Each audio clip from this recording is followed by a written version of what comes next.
I found that this is very effective for developing my sexual energy. And when we talk about sexual energy, we're not talking about making love. We're talking about the natural energy that flows through our body that makes us alive. We put the connotation sexual because that's how we deal with it. But there are many ways of using your sexual energy. Creativity, writing, painting, your martial arts form. Many, many ways. But this will increase your sexual energy for what we call love play. It just takes a little practice to get this current going.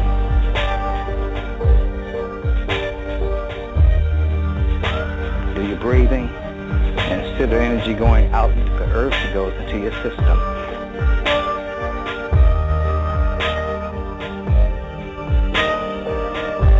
If you really want to communicate, and the only way we as men can really communicate with a woman is opening up a heart chakra on a heart to here.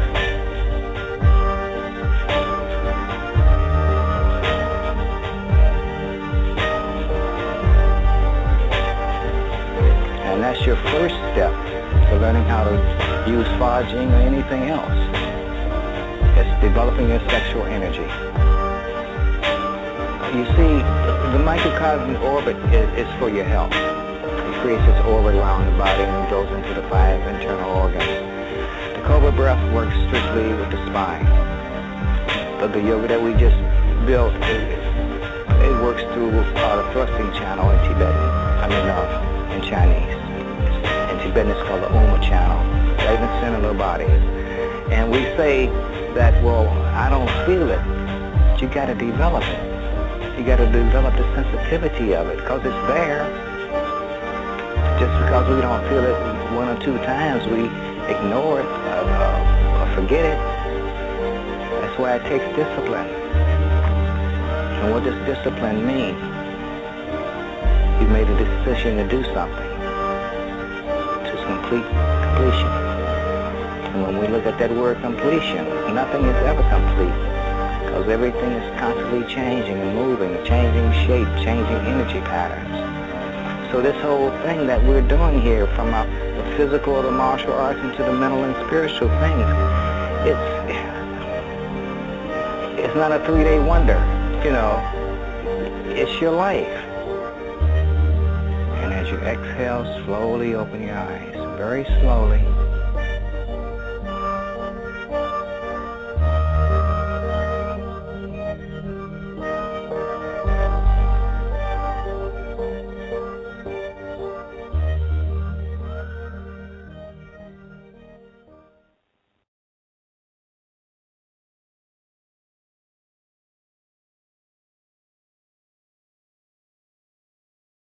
Good evening, citizens of Earth. Welcome, humans. I merely tell you that the future of your planet is at stake. I have to ask you to try to stay calm, and it's important for everyone not to panic. I am authorized to assure you that so far there is no reasonable cause for alarm. Listen, do you hear it? It's getting closer. We have come to visit you in peace and with goodwill. We work for a highly funded yet unofficial government agency. Our mission is to monitor extraterrestrial activity on Earth. We are the men in black. You know what the difference is between you and me? I make this look good.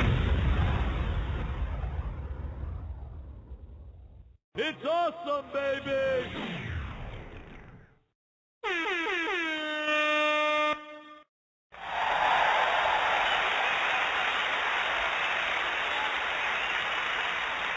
This is a dream come true.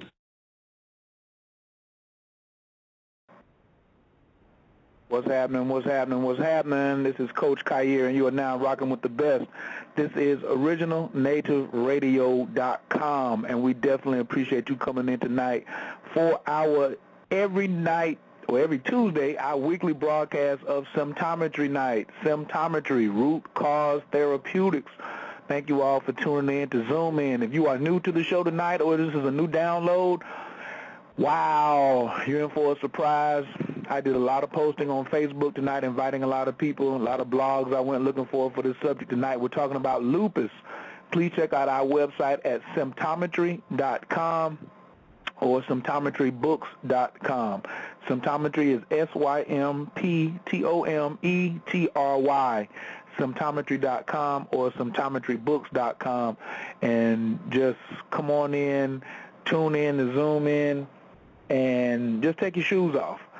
If you are not familiar with symptometry, tonight is definitely going to be something that you don't want to miss, because we're getting down to curing is proven, and we don't want to keep going back and forth about how this and that, and my medication is making me feel bad, and the pain is so bad. Well, symptometry is not alternative medicine, and it is not allopathic medicine. It is applied therapeutic science that removes the health disruptors from a person's cells and from his or her circulatory and lymphatic system.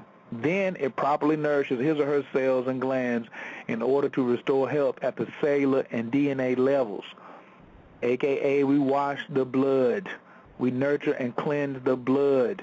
This is the first time in the history of human civilization that such a system has been invented to address the needs of DNA.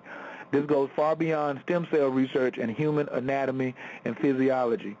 Symptometry is the most scientific and logical way to help a person heal at the cellular and DNA level.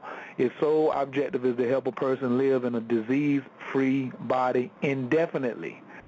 So I just want to say, once again, this show is going to be so awesome tonight, really getting into this subject of lupus, and just everybody needs this. And, you know, each and every week, this is our 23rd week in a row doing broadcasts as far-reaching as personal hygiene, blood at the speed of light, marijuana, cigarette smoke, nicotine, alkaline versus vegetarian diets, autism. There's nothing that we've shied away from, and we're not starting tonight. Without further ado, I have to bring in my co-hostess with the mostest, now going on 14 or 15 years in the Chinese medicine, acupuncture, body talk, so many other varied backgrounds. He's also an engineer in his own right. He's also a level 1 symptometrist. Please put your hands together for my partner in rhyme and mind, Dr. Charles Abbott.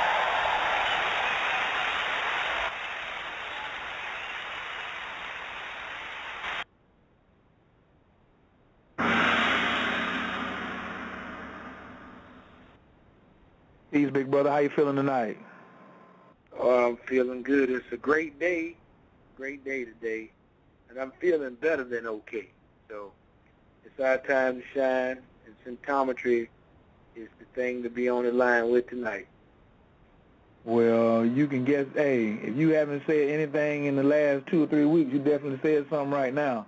But we are getting ready to really turn it up right now, because I got some special people that's going to be calling in, because our show is already live. So if you could please call in at 347-205-9089, 347-205-9089, and press 1. We've got some awesome special guests coming in tonight that we're getting ready to have a dynamic show tonight. I got a couple of lovely guests that want to come in and tell their story. Well, you know, Coach, I was going to say is that more often than not, everybody that's pretty much listening knows someone that has lupus, whether or not they know them personally or the person that shared it with them.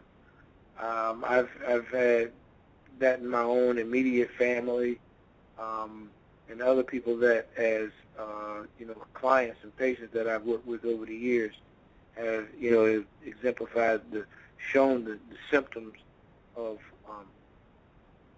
the actually of it. So so lupus actually can really be devastating, and if it's not treated right, it could cause even more chronic issues, and actually become a person's demise.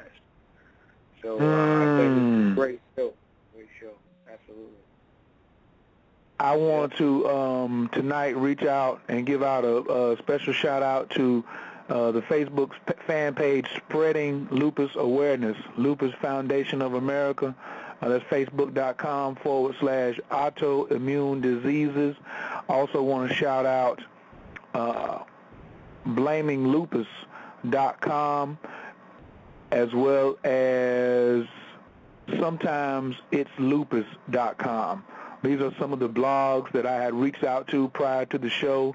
Another one, DespiteLupus.blogspot.com. We just want to say we're all in this together.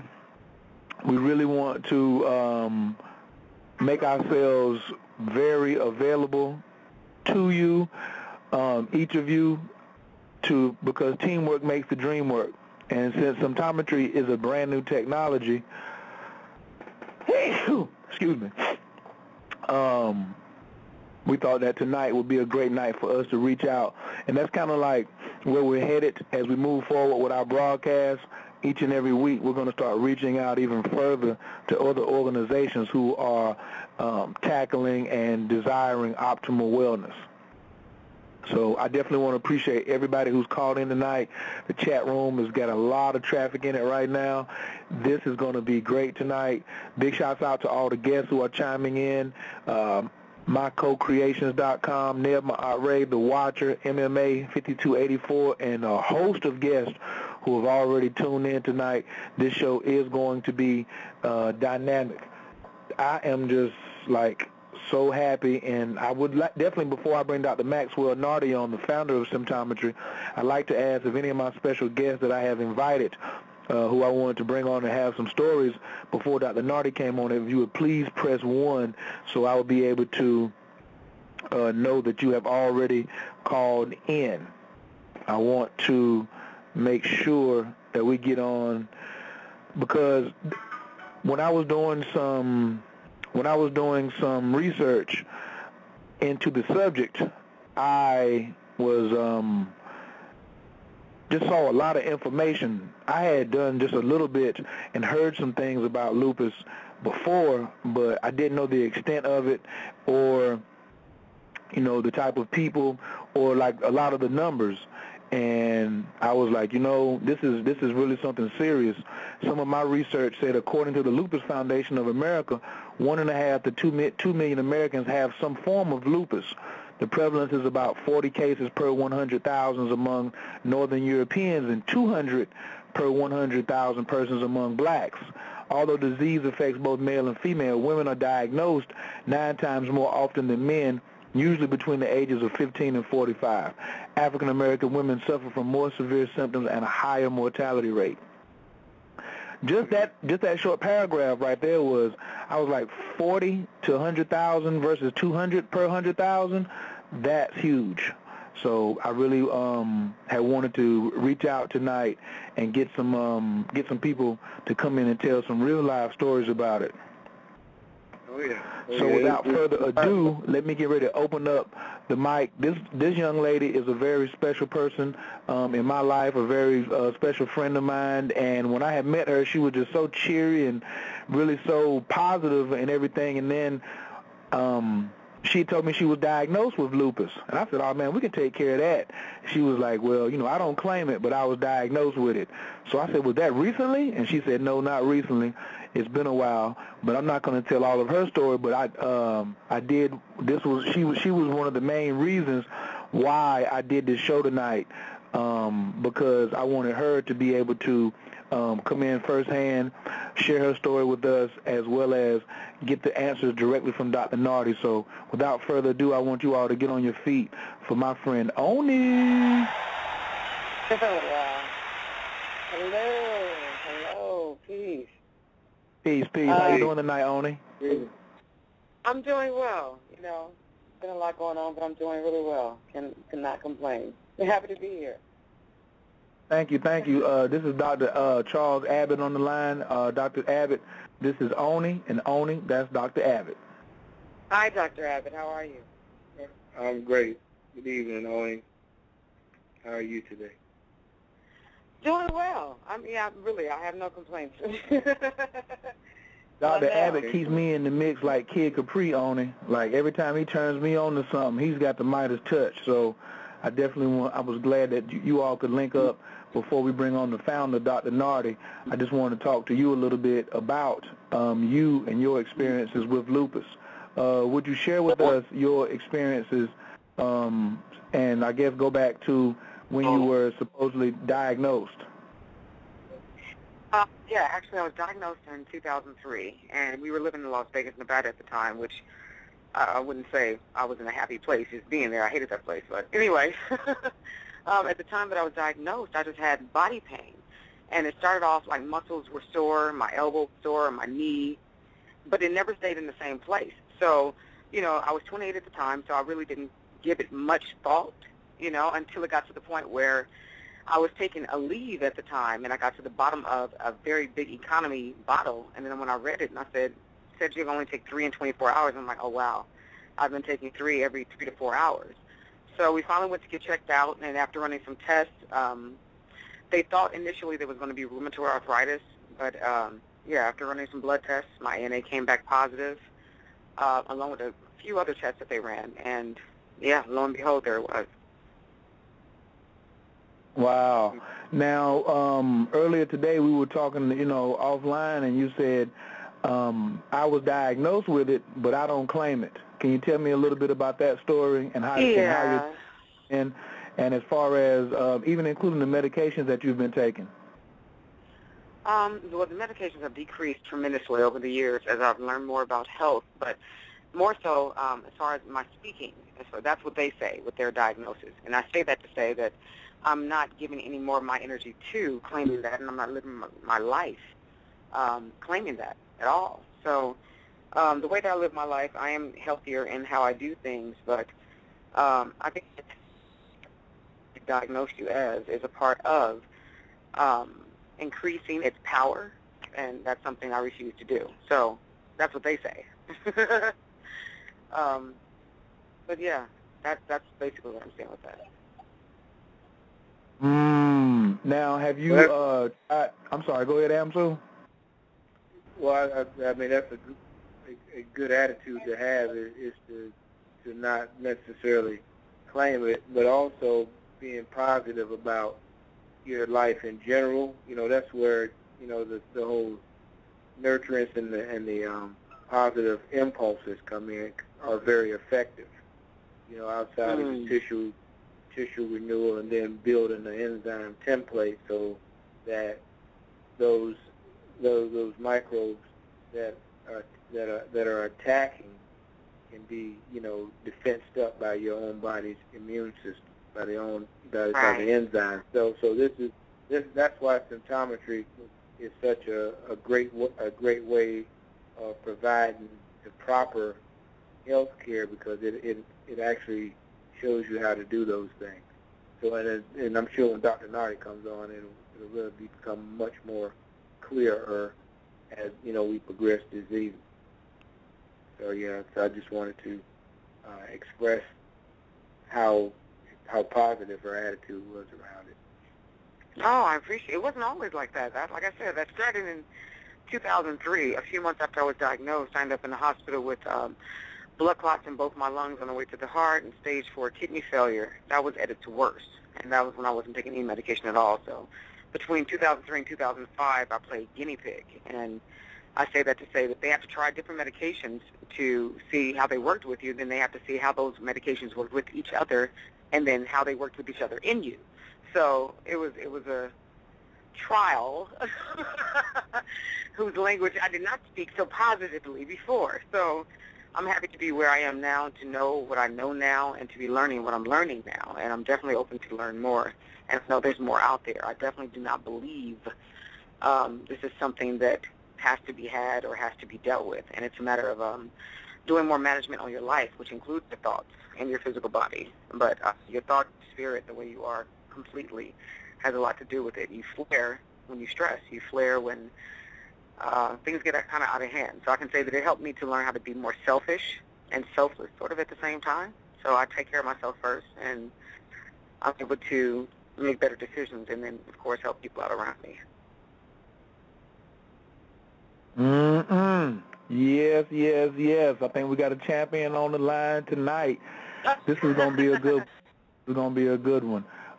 Without further ado, Oni, I want you to stay on the line, and you're just going to ride shotgun with us tonight, because when Dr. Nardi comes on, which is going to be in a few seconds, I definitely want to let you have full access to him as we go into the discourse tonight, because he may want to ask you some questions, and if those, of course I'm always telling people, call Dr. Nardi, get your consultation, or call Brother Amsu is what I'm telling people now, because Dr. Abbott is also a level 1 symptometrist. So I'm going to give his number out first on the air for those listening, and for those who would like a free consultation with symptometry as we get down to the root cause of this. 336-456-9183. 336-456-9183. That's Dr. Charles Abbott. And Dr. Nardi's number is 708-691-4977. 708-691-4977.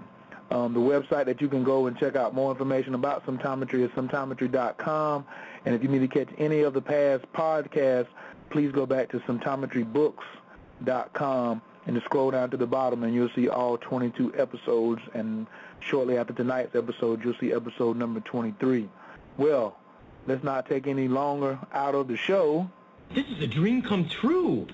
Y'all put y'all hands together for my man of the hour, too sweet to be sour, Dr. Maxwell Nardi.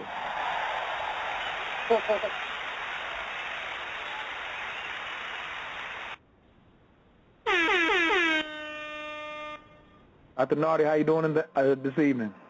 Oh, fine. Thank you.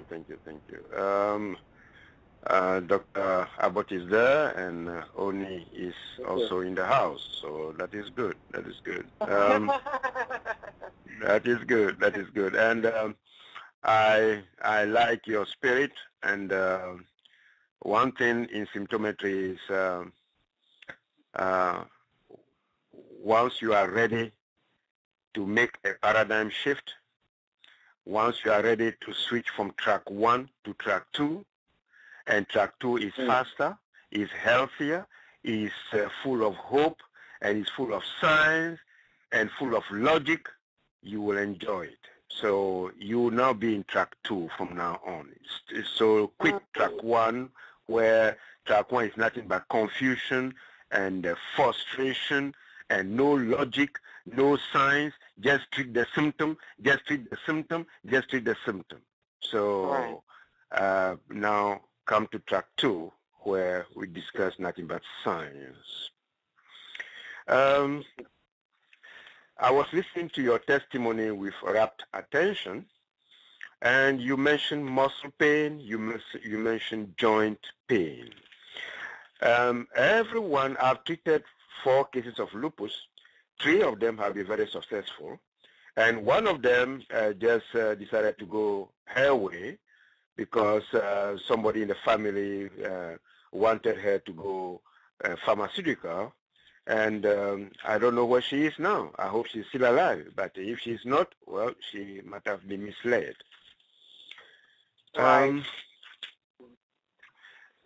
You see, you mentioned joint. One thing I would advise you, ladies and gentlemen, is whenever you have pain, never use pharmaceuticals. Whenever you have headache, never use pharmaceuticals. Never. Because we have drug-induced lupus. There are drugs there that cause lupus. They will not tell you, but they are there. No one dare challenge because they are there.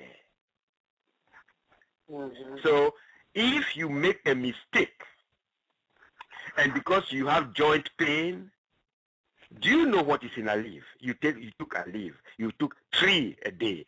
3 every 4 hours. 3 every 4 hours. Do you know what is in a leaf? Have you deconstructed a leaf to know what is inside? You have not. No, I'll find out later. You have not. Yeah. You see, and your liver or your kidney will shut down. Why? I will explain. The liver and the kidney use the same raw material. And by you using a product that removes the raw materials from the kidney and from the liver, what do you expect your liver to do? What do you expect your kidneys to do? They will collapse. They will shut down. And the liver is central to our health because it produces an enzyme called transferase. Transferase is the enzyme that helps the liver to convert the amino acids in the protein foods you eat to over 50,000 amino acids. And it is these amino acids that form the building blocks of protein. All our brain essentials and body essentials are made of amino acids. They are made of protein. And the liver is central to this. And you are taking drugs that are damaging the liver, that are damaging the kidney. Now, all they do is they call it, pardon? Pardon? Oh, no. I'm sorry. Okay, all right. Now you see, they have a lupus called what? Drug-induced lupus. Then they have lupus nephritis. Lupus nephritis means lupus has even destroyed the nephrons in the kidneys that filter blood. Right, that's what I was diagnosed with, nephritis. Lupus nephritis. It has not damaged the nephrons and the glomerulus that filter blood.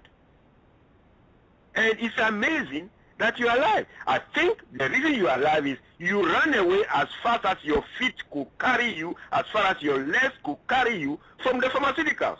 If you had still been there, you would have been dead and buried by now. All right. So it was a smart decision on your part to quit the pharmaceuticals. They are dangerous and they know that they are dangerous. But, well, you keep going to them. They didn't come to your house to tie you up and bring you to the hospital at gunpoint. They didn't. You walked there by your own free will. So whatever they have to treat you is what they are going to treat you with. Now symptometry is here. We are telling you the right thing, and everything that we say is based on science. What others are not saying, we will tell you.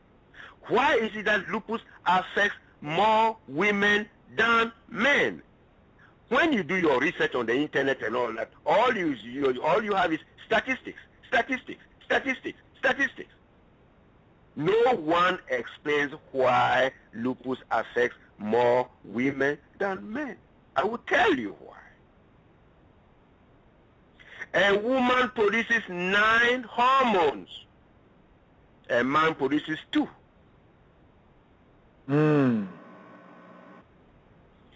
That's the difference right there. A woman produces estrogen, progesterone, FSH, follicle stimulating hormone, oxytocin for childbirth, luteinizing hormone, prolactin releasing hormone, prolactin releasing and inhibiting hormone, and androgen. 9. So a woman is built differently. So in order to prevent lupus, you protect your liver first. If you don't know how to protect all the drugs that you are taking, the liver will have to detoxify these drugs. And if the liver has 24 segments, one segment detoxifies all pharmaceutical drugs and all poisons. What about if that segment is shut down? How can you detoxify the drugs that you are taking? Look at you taking 3 leaves every 2 to 3 hours. 3 leaves every 2 to 3 hours. For how many days? And what have you done to your liver? You see, so that's why I say I thank you very much for coming to give your testimony this evening. so that the whole world will have a clear-cut idea about what lupus is, what lupus has done to people, and how it starts. It always starts as pain. And when the section of the segment of the liver that produces transferase is damaged, this is where you will not be able to produce many skin cells. Then the lupus becomes lupus discoid. It's going to affect the skin. If it begins to affect your internal organs, it's called systemic lupus erythematosus. One organ will begin to shut down. The next, by the time you realize, oh, well, there's nothing we can do. We give her 7 days to live, 3 months to live. All they do is count the number of days that the person has to live, and they cannot do anything about the person who is dying. So know what you have to do. These are the telltale signs. Let me explain to you why it is called an autoimmune disease. You'll be hearing about this when it comes to rheumatoid arthritis, but you don't know what an autoimmune disease is. I will explain it to you. Everything in the human body, every brain essential and body essential, requires an enzyme to speed up the process, to speed up the reaction. It always requires an enzyme. And the enzyme also needs activation energy. So if the enzyme, you may take vitamins, you may eat your protein foods and all that. Okay. Are you producing activation energy for these enzymes to work? If you are not producing activation energy, these enzymes will not work. And if these enzymes work up to a point, you have to continue the enzyme production process, because at the end of the cycle of the enzymes, they will become very, very dangerous. Nutritional scientists call enzymes towards the end of their cycle, they call them free radicals. Free radicals. Now, or they call them oxidizing agents. Then they say, okay, eat an apple so that you have, because an apple has vitamin C, and then eat tomato, fresh tomato, because it has vitamin A. All right, vitamin A, C, and E are antioxidants. What will these weak antioxidants in plants do to fizzling enzymes that are attacking everything and tearing everything to pieces in the human body? Nothing. Nothing. Nothing. So what you need now is scientific knowledge. Keep producing an enzyme surplus all the time. That's why we have the book, What to Consume. Eat scientifically so that you produce an enzyme surplus all the time. When 20,000 enzymes are about to fizzle out, another 20,000 enzymes have been produced. And the chain will continue on and on and on and on, and you will not produce fizzling enzymes. This is how you prevent an autoimmune disease. When they say lupus is an autoimmune disease, it occurs in people who are not eating scientifically. People who eat corn. People who eat corn. And people who eat foods that are too high in potassium. People don't know anything about potassium. Let me share something about potassium. Let me share something about potassium with you. Yes. Potassium is needed to produce electricity in the cells, in the nucleus of the cells. We need sodium, you need potassium, and you need copper. But potassium is the element that the body can recycle billions of times every 3 days. So it does not need too much potassium. It is avocado that needs a lot of potassium. It is banana that needs a lot of potassium. You have to know the foods that require too much potassium. Because if you don't, corn requires has too much potassium. Potato has too much potassium. That's why when a person who suffers from lupus tells me that yesterday the pain, doc, I could not sleep all night. All right, you could not sleep all night. What did you eat? Oh, I only ate some potato. You ate potato. All right, I'm going to give you the list of the potassium foods so that you don't eat these foods anymore, or you eat them once in a while. The potassium foods are corn. Corn and all the foods that are made with corn have too much potassium. Lipton tea. Never, never, never drink Lipton tea. Never. It has too much potassium. I mentioned potato. Potassium supplement. If you buy a multivitamin or a multi-mineral supplement, make sure it does not have potassium. Make sure it does not have potassium. I was treating people who were suffering from arthritis, and I gave them one joint pain supplement, and they said no. Each time they took this supplement, their pain was worse. I said, what? Your pain is worse? All right.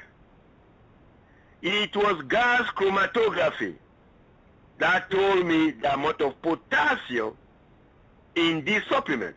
And you know what they did? They did not mention potassium on the label. This is how treacherous they are. They did not mention potassium in the label. So what did I do? I stopped prescribing this particular supplement, and I changed it, and I replaced it with another supplement, and it worked. And why did it work? Gas chromatography again showed that it did not have potassium. So now you cannot even trust what is on the label anymore. People are lying left and right. How can people heal?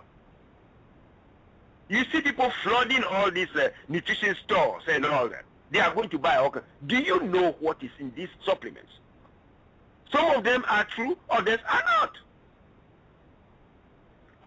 So anytime you take a supplement, if you are suffering from lupus, anytime you take a supplement and your pain is worse, don't take that supplement anymore. Don't take it. It's as simple as that. Anytime you eat food and that food item makes your condition worse, don't eat it anymore. There are over 45,000 foods on this planet. We cannot test all of them. I mean, you have to go to Japan, buy all their foods. You go to Korea, South Korea, buy their foods. You go to Singapore, buy their foods. You go buy their food. I mean, hey, how many ships will you need to carry all these foods to the lab?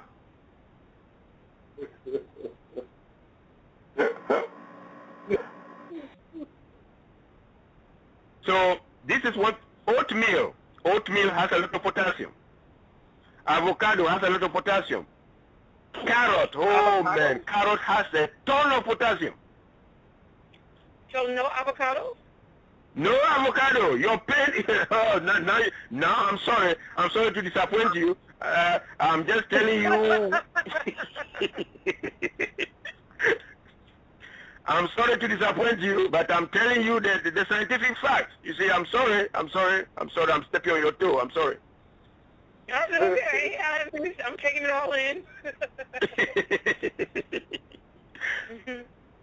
Okay.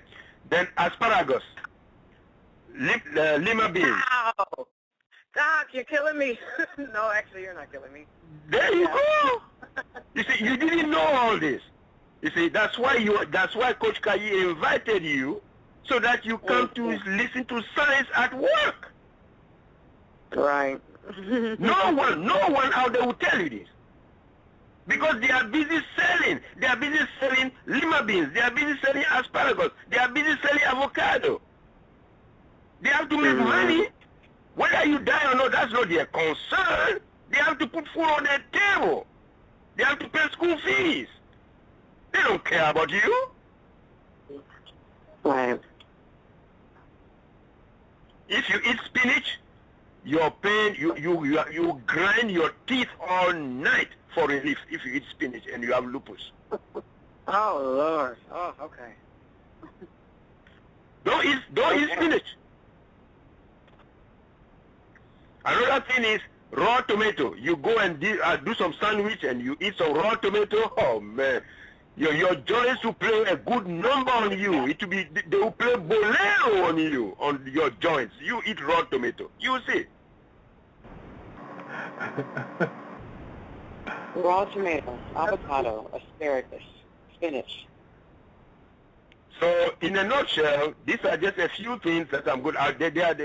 Later on, I will give you some more, but I'm explaining to you why women suffer from lupus more than men. And then, when you have pain, please don't take any synthetic painkiller. Don't, because you are going to make your condition worse. If it spreads to your liver, which is central to your health, you are going to be in big trouble. Let us preserve life. Life is precious. Stop wasting life unnecessarily by going to people who do not know anything about lupus. I am sorry, physicians don't know anything about lupus.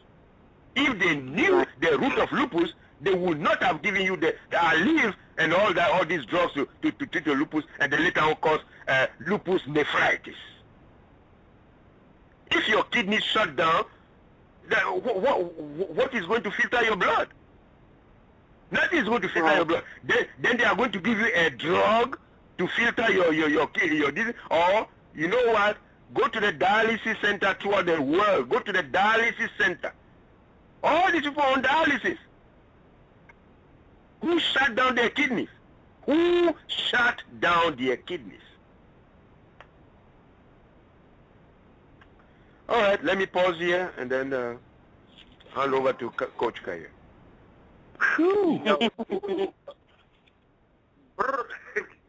That's right. Hold on. Okay. Look, that's what they want on it. They want me to let them know what the sound effects are. The side effects of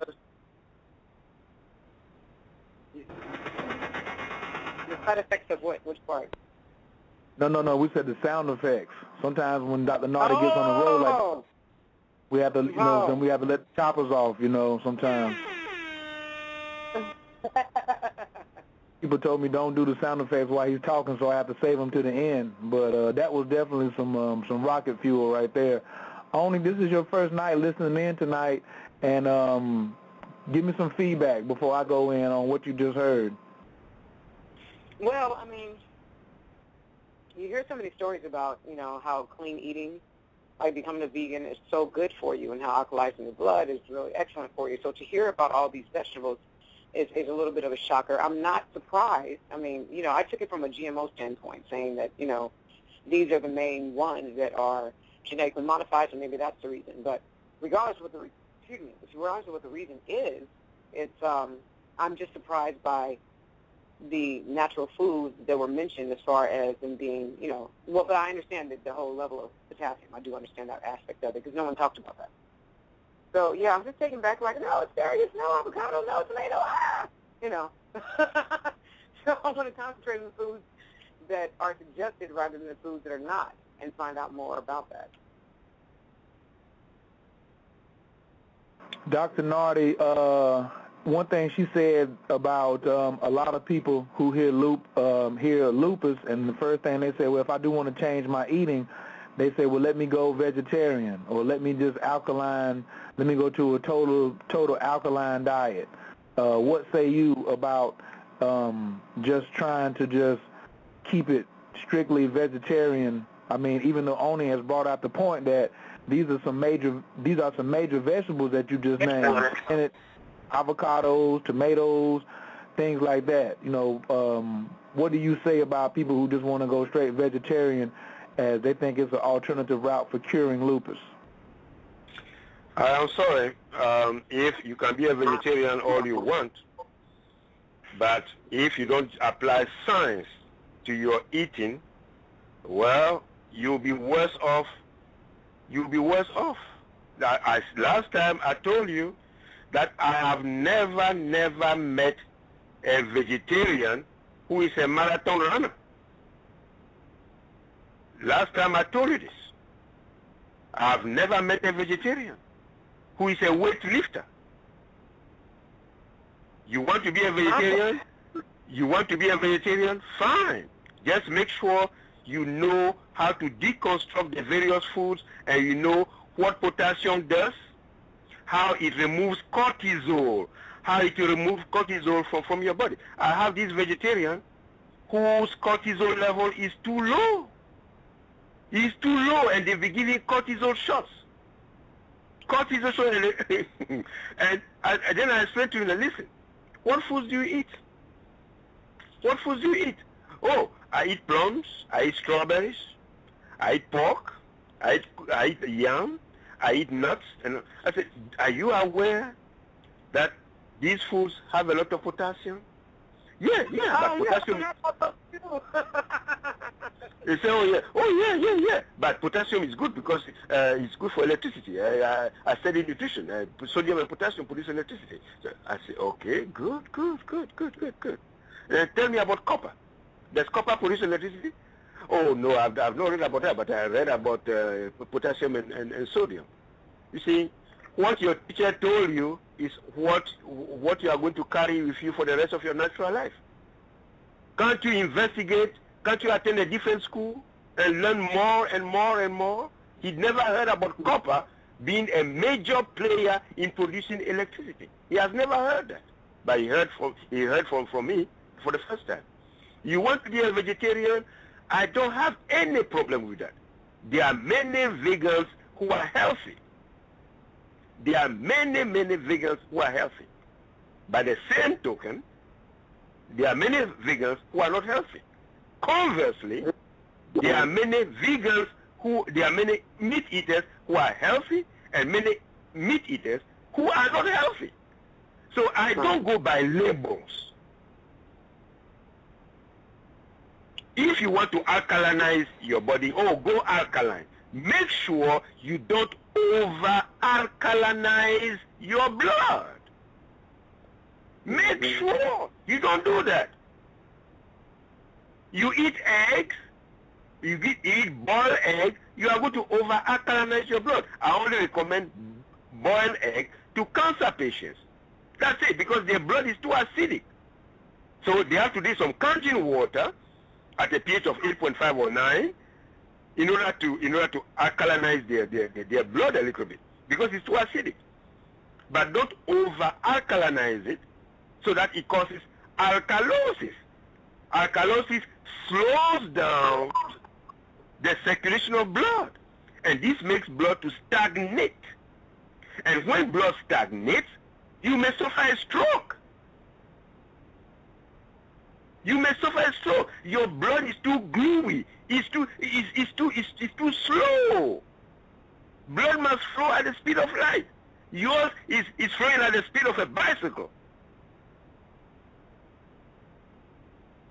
So this is what I have for those people who say, they have to become vegetarian, or they have to alkalinize their blood. Don't over-alkalinize it. Do you have the scientific knowledge to help you not to over-alkalinize your blood? If you don't have it, symptometry is there. If you want to be a good vegetarian and a healthy vegetarian, symptometry is now here.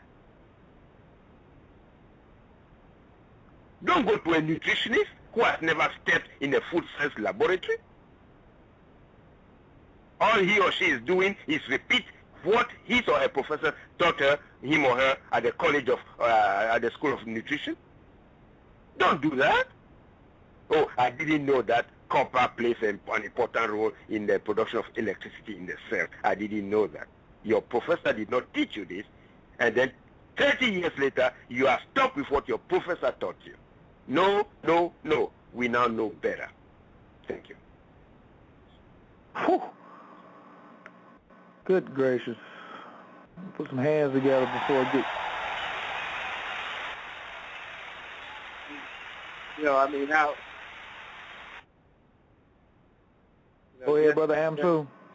I said, just today I was in my office, and I had a person in there, and this person actually had, you know, back pain, low back pain years ago, in which they had surgery, but before that they took a certain medication, and then they became a diabetic. So this here again is an example, as Dr. Nardi stated earlier, of drug-induced diabetes. So pharmaceutical drugs can cause so many things where, you know, it blocks the cells and pollutes the blood. So just, you know, just further, you know, just adding on to the things that, you know, we've been talking about and that Dr. Nardi just spoke on earlier. Yes, yes, yes, yes, yes. I'm so happy. This is the reason why I have these type of shows, so I can help my friends and my loved ones in my inner circle, and then we can put the Martin Lawrence on it and go run tell that, because we tired of people waking up in pain. And I just typed in lupus blog today in Google and found all these blogs talking about lupus and all these different stories about the lady. I think she said she was 26 and she was getting up. She said then by 25 I was getting out of the bed like a 90-year-old woman. My feet hurt so bad I literally cried as I hobbled to the ibuprofen. So she didn't even know that what she thought, you know, she just wanted to alleviate the pain. But that's the difference between symptometry and the allopathic, I mean, you know, the regular medicine is we're not going and chasing the symptom down. We're going down and ionizing the blood and really getting down to some results. I got a couple callers on the line who have already raised their hand. Oni, stay right there with me. Let me get another couple callers in. Caller from the 216-921. Your microphone is open. Can I get your name and where you're calling from, please? Hello, caller from the 216-921. Hello. Okay, they may have pressed it accidentally. Caller from the 706-372. Your microphone is open. Can I get your name and where you're calling from, please? What's going on, fellas? This is Keith Dillon on Athens, Georgia. This is who in Georgia? Athens, Georgia.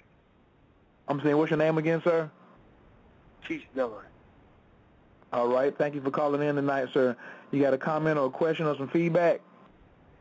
Yes, sir. To go right along with y'all, I heard Nardi talking about, I was just looking up alfalfa sprouts, and I noticed that they cause a breakdown in the red blood cells that can also activate the autoimmune system, and it just lined up with what y'all talking about tonight. It'll start that systematic lupus, the word, the E word that puts you, makes you become undormant in your body. But I wanted him to touch on that alfalfa sprout. They said they had seeds and bad seeds that's saplons that'll cause a breakdown in the red blood cells. Alfalfa. Thank you. Okay. Dr. Nardi? Yeah. Alfalfa has a lot of glycotyrone. Glycotyrone is a plant chemical that is an antagonist to the red blood cells. It makes the red blood cells to break down very, very fast. And once this happens, you know, it is the red blood cells that circulate oxygen. And if you don't have enough red blood cells, it means you are not going to have enough oxygen. And if you don't have enough oxygen, you will be short of breath. You will experience shortness of breath. and then your skin will become pale. And if your skin becomes pale and dry, you know what you are going to produce. You are going to produce growth factors for ringworm. You are going to produce growth factors for staphylococcus, streptococcus, even diphtheria and other viruses. You have the chickenpox virus. You have the measles virus. You have the shingles virus. You have pertussis, the whooping cough virus. One thing leads to another. So don't start a fight. Don't start the cascade. You stay away from alfalfa sprout. In symptometry, in homeopathy, we have alfalfa sprouts that are very, very effective in reversing kidney disease. But this is alfalfa sprouts that were reduced to subatomic particles. So it has expanded the therapeutic range of the alfalfa. But alfalfa itself is much better than alfalfa sprout, because the sprout is even more dangerous. It's even more dangerous than the alfalfa leaf itself. Look at the sprout. Look at the baby snake.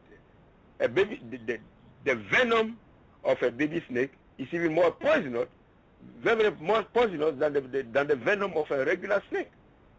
This is how things are. Sprouts pack a lot of natural chemicals and natural nutrients more than the regular plant. So even though sprouts are very rich in nutrients, be careful. There are some sprouts also that have a very high level of health disruptors. So I would not recommend that alfalfa sprout be eaten. No, I would not recommend it. If you are anemic, something is making you anemic. Something that you are eating is making you, plants are there for us to eat and fruits are there for us to eat. Well, if that is your attitude, you will not be around for a long time. You have to know Mother Nature. Mother Nature is a provider of resources and a tester of our intelligence.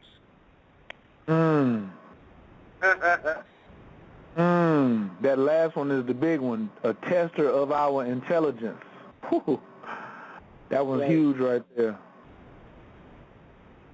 Thank you, Big Brother Keith, for calling in tonight. All right. Caller from the 248-852. Your microphone is open. Can I get your name and where you're calling from, please? Hi, I'm Lena from Detroit. How you doing, Lena? I'm doing pretty good.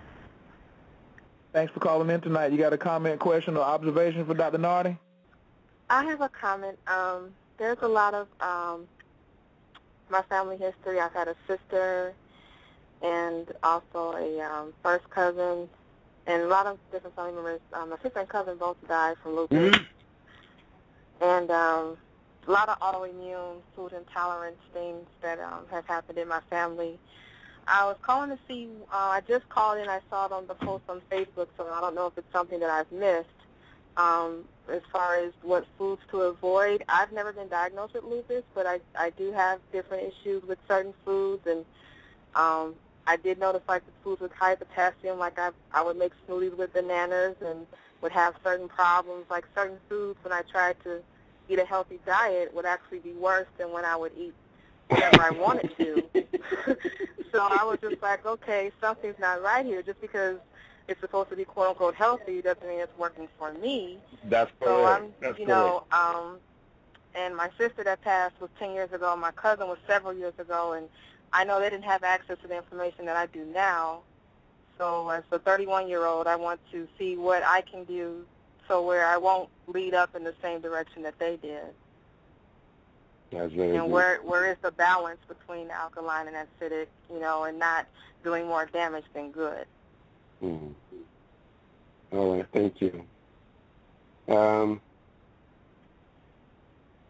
The balance between alkaline and acidic. The balance between alkaline and acidic. We decided we tackled this in the book titled "What to Consume." A lot of science went into producing such a very slim book because we took balance into account. Which foods are too acidic, which foods are too alkaline, and which foods are right in the middle. The foods that are right in the middle are the 45 foods that you see in what to consume. Because if we are to list all the foods that are too alkaline, I think we'll end up producing over 10,000 pages. There are all kinds of foods in different cultures throughout the world that are too alkaline. And then the same also applies to foods that are too acidic. So what will a person in Afghanistan eat? A person in India, Burkina Faso, Papua New Guinea, United States, Canada, what would they find on the market that they can buy and cook and eat so that they remain optimally healthy? This is what we did. So you find these foods that strike the balance between acidity and alkalinity in the 45 in what to consume, the 45 foods for the human race. Now, when it comes to a healthy diet, you have already experienced this. Healthy is not healthy until your cells tell you that it is healthy. If your cells tell you that what you are eating, they don't like it, they will throw you down. They will tie you to the bed.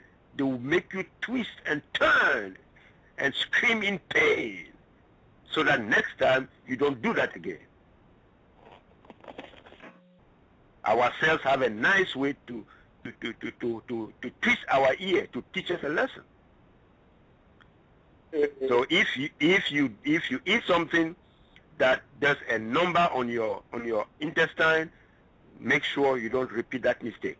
And the best way for you to override this problem is to produce an enzyme surplus. We have a package that helps people to produce an enzyme surplus.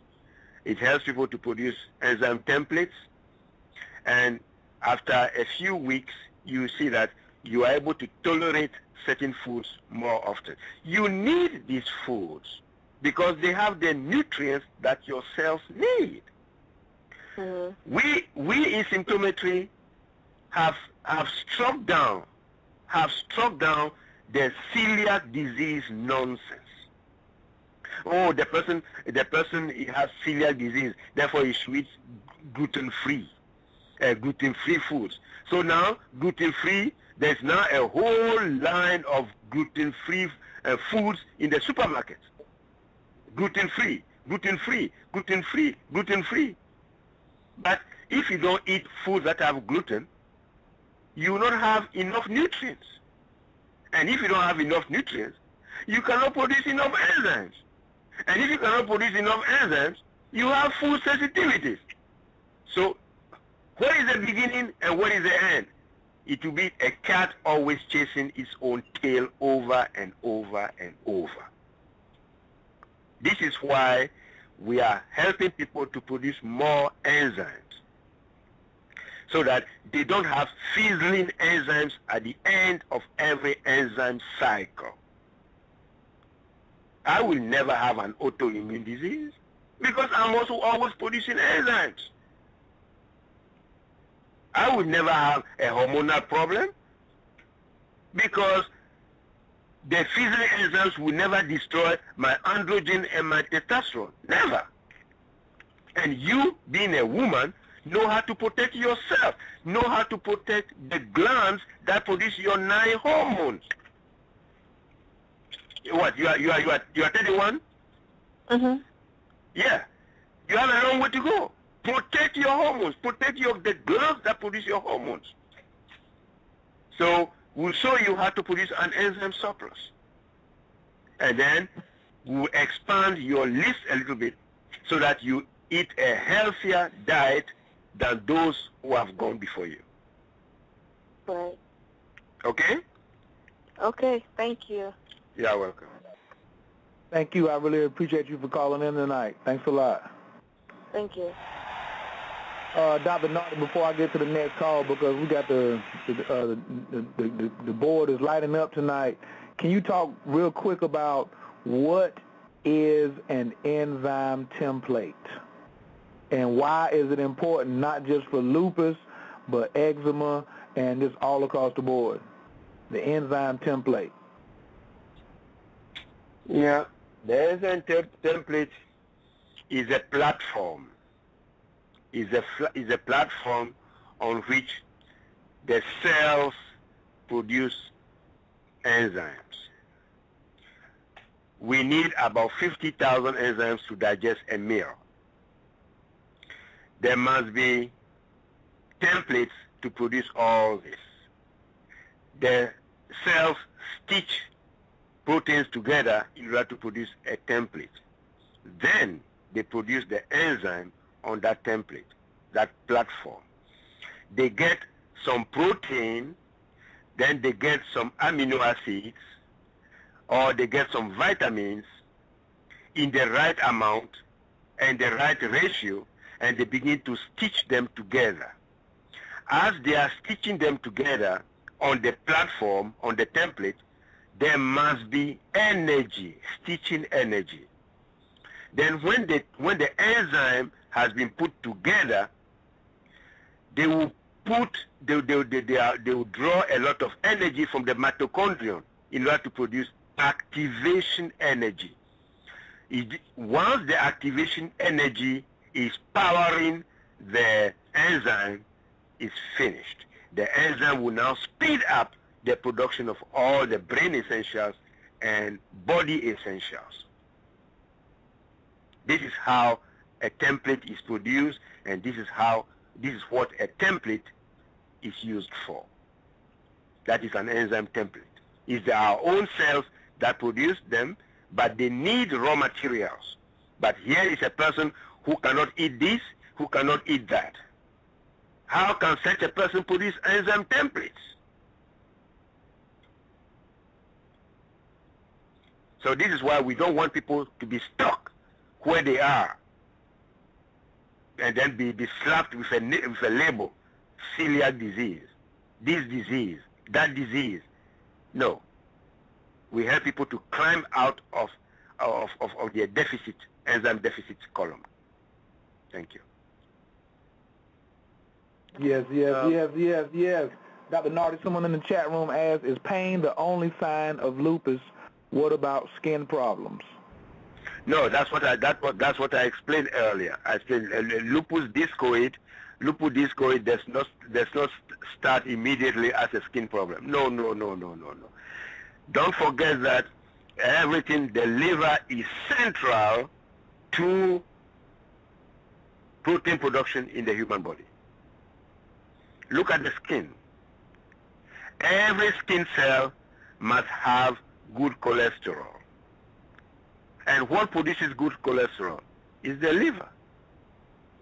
It's the liver that produces good cholesterol. If the segment, I said the liver has 24 segments, if the segment that produces good cholesterol shuts down, many skin cells will not have good cholesterol. That's why they will begin to lose their pigmentation. Hypopigmentation, hyperpigmentation. All this comes from the liver.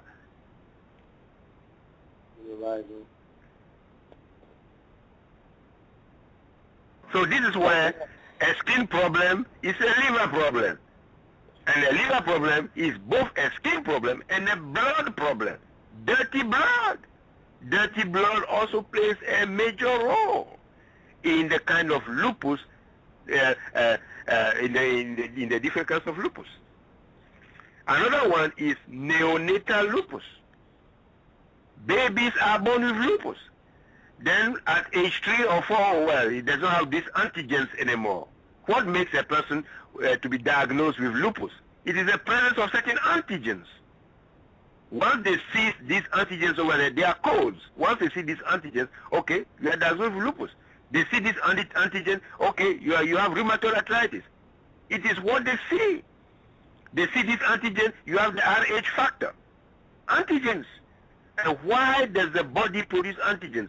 The body produces antigens to let you know that you are not producing certain enzymes. All you do is you diagnose the problem. You diagnose, but you don't know the root cause of the problem. That's why now you need symptometry. Now you need symptometry more than ever.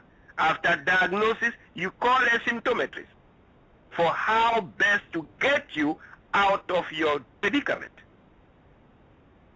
Thank you. Whew. Thank you, Dr. Nardi. Let me get to the next caller. Oni, how you doing over there? You still holding on? Oh, I'm still here. All right, thank you. Caller from the 336-855. Your microphone is open. Can I get your name and where you're calling from, please? Yes, this is Amala Isha from Greensboro, North Carolina. Peace. Thanks for calling in tonight. Yeah, I'm Isha, yes. Good afternoon. Hello. Hello. I have several questions. I have heard that, and even for myself, when I was a child, I was given a lot of Bayer aspirin. And it seemed like I've heard over the years that the consuming aspirin, especially when young, would bring on some arthritic conditions or autoimmune conditions. Would this also include lupus? Yes, it includes lupus of the joints. Okay. So it will include lupus of the joints. Yes. All right. Darn. I was fed tons of Bayer aspirin when I was a kid, and so this predisposed you to your condition after age 30, after age 40, and so on and so forth. That's, you see, what all the mistakes that you make in childhood will follow you all the time. So the best thing is, don't make these mistakes. Or now that symptometry is here, correct these mistakes, because it's never too late. That's right. I'm so thankful, because there's more than hope. There is results. So thank you for that. The next question I have is with the nightshade family. Let's say someone has lupus. Will all the nightshade that has like solanine or solanine, will that aggravate the lupus, or does that, are they also very high, all of them, in potassium? Garden egg or eggplant is a nightshade, but it does not have too much potassium. Okay. So at least science has helped us to differentiate the nightshades that have too much potassium from the nightshades that do not have too much potassium. Tomato is a nightshade. Potato is a nightshade, but they have too much potassium. Garden egg does not have too much potassium, even though it is a nightshade, even though it also has solanine. The amount of solanine in garden egg is not as much as that the amount of solanine in potato, and this also applies to nicotine. The amount of nicotine in eggplant or garden egg is not as much as the amount of nicotine in the other nightshades. So this is why you have to use science to choose your foods correctly. Okay. But there are people who say, "Oh, I don't like nightshades because they look too purple. I don't like the color purple." All right, if you don't like the color purple, go for red. Red will send you to the hospital. How about paprika? Is that high in potassium, or? Paprika has the amount of solanine that many people are not able to tolerate, but it does not have too much potassium. No. Okay. Then the next question I had, last fall, when you were on the Anita Collins show, I believe you touched on lupus as with constipation. And if I'm getting my facts correct on that, can you expound more about how that does create more constipation, or as a result of constipation? Yeah, you see, as I said, the liver is central to everything in the human body. The liver produces the raw material that the colons use to produce elastin. Oh, my God. It is elastin that stretches and contracts so that fecal matter is moved from segment to segment until it is out of the body. And if the segment of the liver that produces the raw material for elastin shuts down, you'll be constipated for 2 weeks. Go to the nursing home and see all these women who are constipated and then feces will have to be removed mechanically, and they have to scream for some relief. It's not easy. Their liver, the segment that produces elastin, shut down. They need symptometry, not a mechanical device. We all need to be in the school of symptometry. Everybody needs to do this. Thank you, thank you, thank you. You're welcome. Thank you, Amelie. All right, let me move on. Caller from the 803-419-1295. Can I get your name and where you're calling from, please? Yes, my name is Elaine, and I'm from Columbia, South Carolina.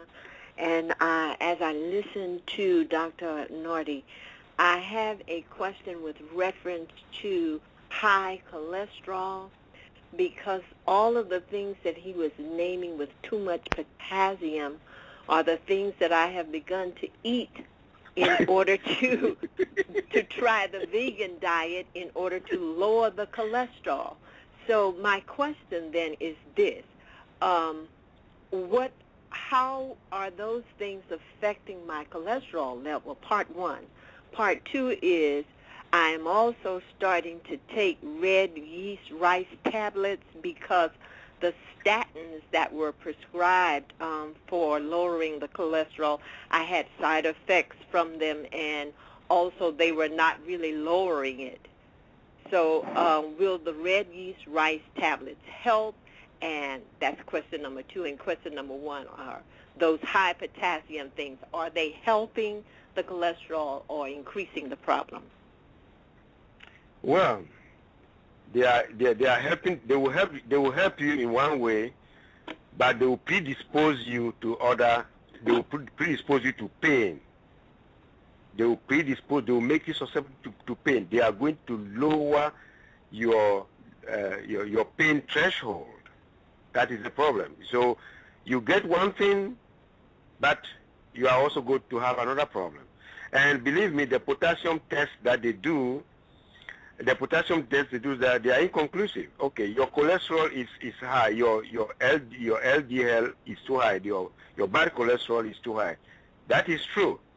But what are you going to do in order to raise the level of your good cholesterol? What are you going to do? You have to know how to properly remove the blockages in all the 24 segments of your liver. Then you have to know how to properly nourish the liver. With what do you nourish the liver? Don't forget that by properly nourishing your liver, you are also nourishing your kidneys.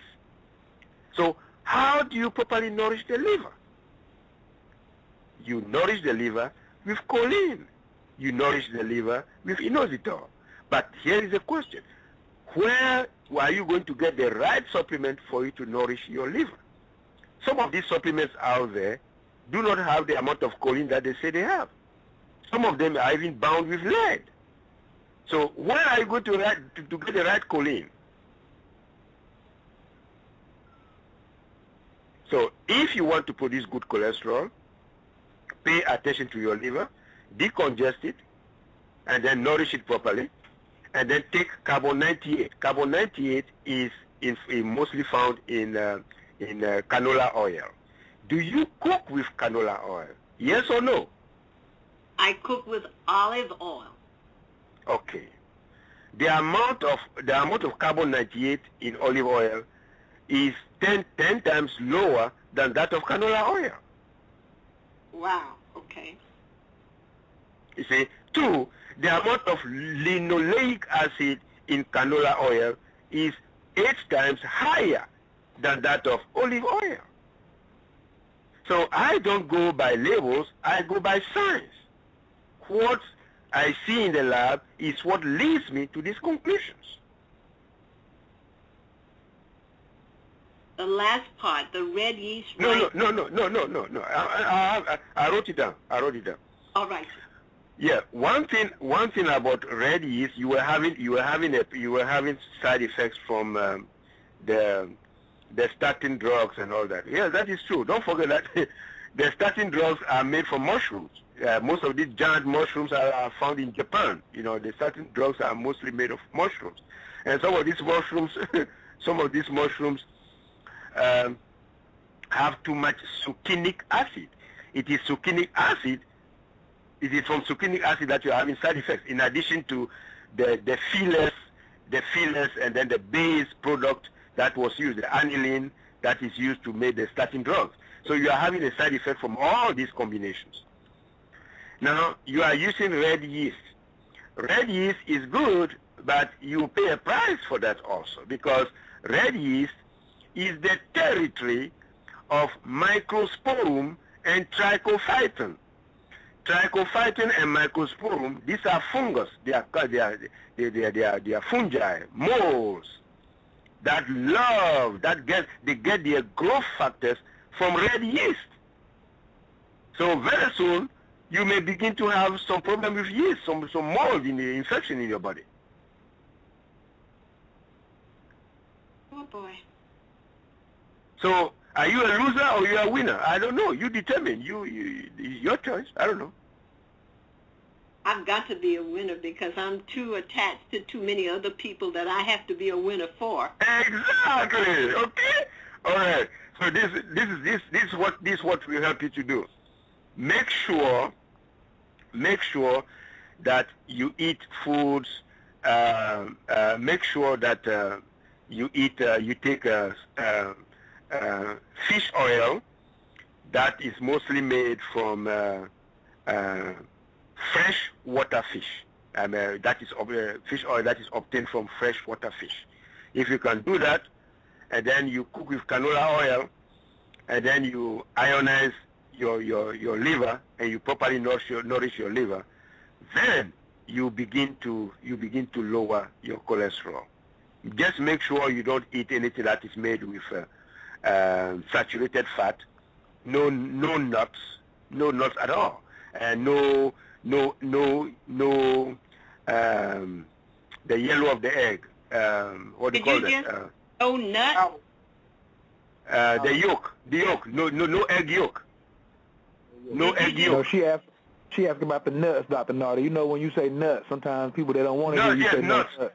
No, nuts. N-U-T-S. Nuts. Are you talking about walnuts, almonds? Don't eat that? That? Yes. They have too much saturated fat. So now you understand why your cholesterol is too high? Yes, I eat a lot of them. Thank you very much.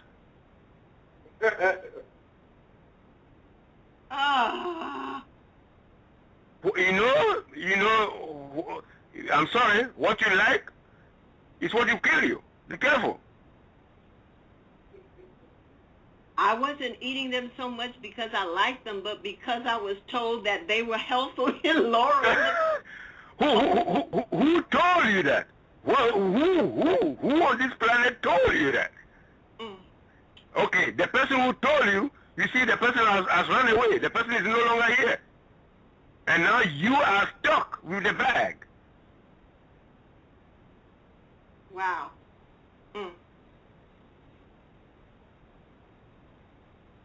Oh boy. So I'm sorry. I've thrown you into this pensive mood.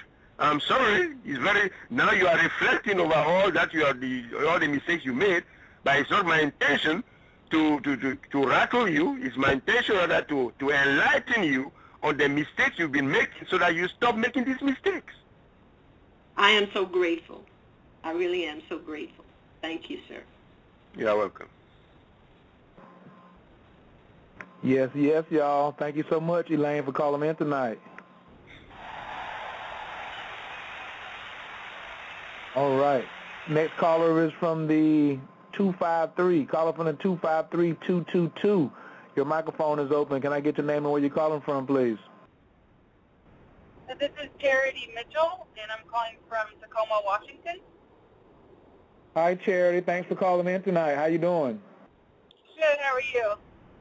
All is well. Do you have a question or a comment or observation for Dr. Nardi? I have a question, and it's not on topic. Well, we sometimes do that. Let's see what we can do. Okay. I am 38 years old and very active, and I've had three knee surgeries. The first knee surgery, I developed blood clots that went to my lungs, so they put me on Coumadin for 6 months. And then I've had two surgeries since, and they put me on Coumadin just before and after the surgeries, and I was fine. And a year ago, I threw blood clots in my lungs again for no apparent reason. So now they have me on Coumadin for the rest of my life because they cannot determine why I'm throwing blood clots. Okay. So my question is, I'm considering getting pregnant now, and I don't want to be on Coumadin for the rest of my life, and I don't want to have to give myself shots of heparin is what the recommendation is for people trying to get pregnant. So I'm wondering if there's any other alternative. No. There is no. We don't talk about alternatives in symptometry. No, there is either science or no science. There is either science or no science. What you were told is no science, zero science, completely zero. You were not told the reason that you were producing blood clots. You were not told this, and this is wrong. There must be logic in therapeutics. There must be logic in therapeutics. There is cause and effect. Blood clot is an effect. Where is the cause? I don't know. I want to know. Yeah, well, that's why you are here. That's why you're on Coach Kaib's show. First, let me ask you a question.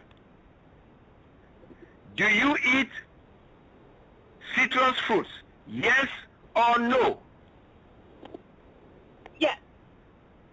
Guilty.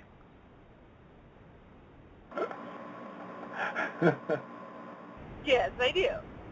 Yes, that's why I say guilty. So, is that citric acid,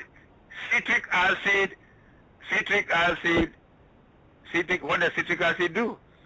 It prevents calcium and all the minerals from getting into the thrombopoietic mechanism. That is the mechanism in the red bone marrow that produces platelets and fibrins. If they don't have enough raw materials, you will produce clots and you will not have the reversal mechanism to break up the clots. That's why you keep having clots everywhere. And now they gave you Coumadin. What are you going to do with this? The root of the problem is your diet.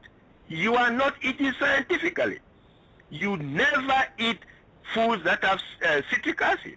Leave them alone. When you come to symptometry, we'll give you the list of the foods that have citric acid so that you stay away from them. I have had a person who had been suffering from shortness of breath. shortness of breath. I did everything possible for him. And this man had been having clots in his lungs all the time. So I asked him, do you eat citrus fruits? Do you drink orange juice? Say yes. I drink, oh man, I drink about 2 glasses every morning. Oh, that's interesting. Tell me, why do you drink orange juice? Oh, because it has antioxidants. It has vitamin C. I say, okay. So what else does he have? No, that's all I know. And let me tell you one more thing. It tastes very good. Okay? All right. So for how long do you want to live on this planet? Oh, as long as I want. That's good. So I like your hope. I like the spirit of adventurism that you have. That's good. But let me help you to live scientifically. Do me a favor and do yourself a favor. Stop drinking orange juice. And I'm going to give you a particulate that will help you to produce the enzymes that will speed up the production of the fibrins and the reversal mechanism. And that man has not had shortness of breath, and we are now in the 3rd year. Oh, it's wonderful. So you have to know how to live scientifically. If you don't, and you go to these people, I'm not mentioning any name, they will give you drugs. Because the pharmaceuticals have to make business. This Coumadin, they have to sell at least 3 million of them this year alone. Wow. So you have given them a permanent market. For you will have to be on this for the rest of your life. That's why they love you. They kind of are.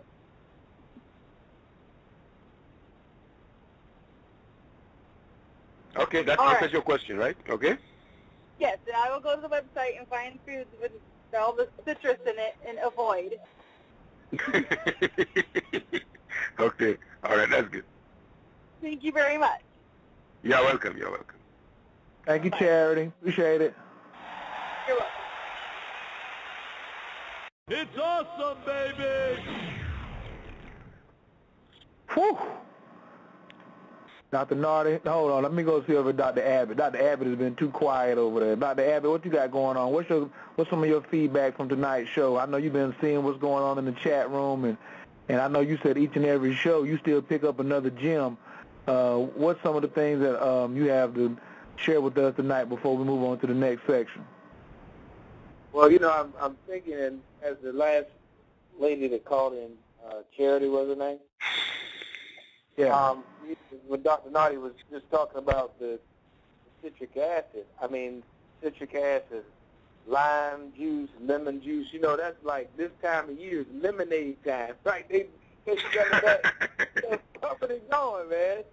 And so, you know, when we think about pain, inflammation, so those things are also high in potassium. And, you know, we're talking about lupus tonight. But this also sounds very much like with the pain, fibromyalgia. You know, some of these other rheumatoid arthritis where some of these diseases that are causing pain and inflammation based upon dirty blood. But to actually, you know, just hear about the statin drugs and the alfalfa. You know how alfalfa in particular, the subatomic form is totally, has a wide range of uses, but, just to, drink alfalfa tea, because we've been told in the past that alfalfa tea will sustain you, and it helps people with weight loss. And, again, it's just more and more enlightening to just hear this information and actually to have people talking about where they are and being willing to express and be open to learning what symptometry has to offer, because as Dr. Nardi has said, and you know this for a fact, that it's science, science, science. verifiable science. And I just find it so confirming for me to hear these shows, to be a part of this show week after week, because that right there just makes my template and my commitment to learning more about symptometry even that much more, much stronger. You hit it on the head. I'm getting ready to come off the turnbuckle right here. I don't know how many friends I'm going to make with this next statement right here. So this is Kyrie's statement, not Dr. Nardi's statement. I have to bring out the machete because one of the comments in the chat room was, I have a big bag of nuts to keep my weight. But listen, Dr. Nardi, she said she got the nuts, or whoever said they got the nuts to keep their weight down. Cosmetics is not science. I'm going to repeat. Cosmetics is not science. Do not live your life by the height and weight chart that is outdated by thousands of years. And it was voted on by the opinions of some very opinionated people themselves who probably don't even fit themselves. So while we're on the show tonight, please do not associate cosmetics with health, especially optimal health. And please quit listening to Dr. Oz about, well, because I listened to Dr. Oz the other day, and all he talks about is the weight. And everybody's buying it. But I got pain. So I'm going to eat and keep my weight down even though I got pain so I can put these pretty shoes on and these pretty dresses. So it's a gluten-free, high in fiber, and low calories. That's not health. That is not the formula to optimal health, is it, Dr. Nardi? No. High in fiber, no way. We have soluble fiber and insoluble fiber. And then if you make a mistake by consuming insoluble fiber, you end up having cellulitis. Because you consume insoluble fiber, you end up having cellulitis. You end up having dead weight. Look at, sometimes people wonder how their muscles tie in a knot in their biceps, even their thigh. Their muscles, you see muscles tying in a knot. I mean, what is that? And then you ask the person, well, why are they eating these foods? You have to know the difference between soluble fiber and then insoluble fiber. Because you have what do you call that? You have constipation. What do? Oh, I take this fiber supplement. I am not mentioning any name on the radio because hey, some people have to make money and put food on the table for their children. That's fine. So I'm just talking in general terms without mentioning any names. I say fiber, some fiber supplements. So those of you who have been taking certain fiber supplements, you know exactly what I'm talking about. These are insoluble fibers. Eventually you pay a hefty price. It's better for you to deal with soluble fiber that dissolves in water than insoluble fiber that will get stuck in your cells and in your tissues. They have nowhere to go.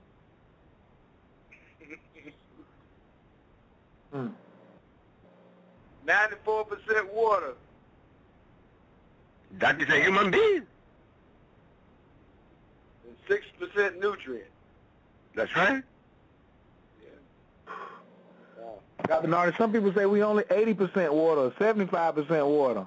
No.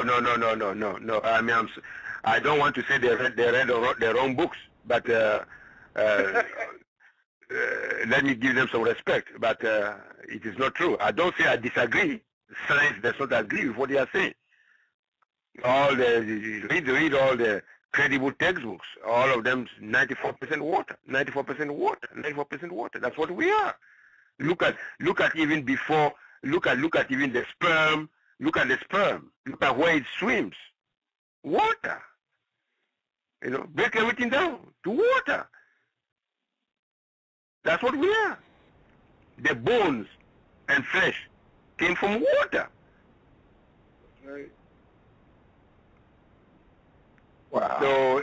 So 80%, 75%, they are just throwing some numbers out there for them to look good or maybe give us some personal satisfaction and self-aggrandizement. But that's not science. Everything that I say, I will show you the book, and the page is there. And we use whole human anatomy and physiology that was written by 3 distinguished professors and was reviewed and approved by 98 professors of anatomy and physiology and medical examiners throughout the United States.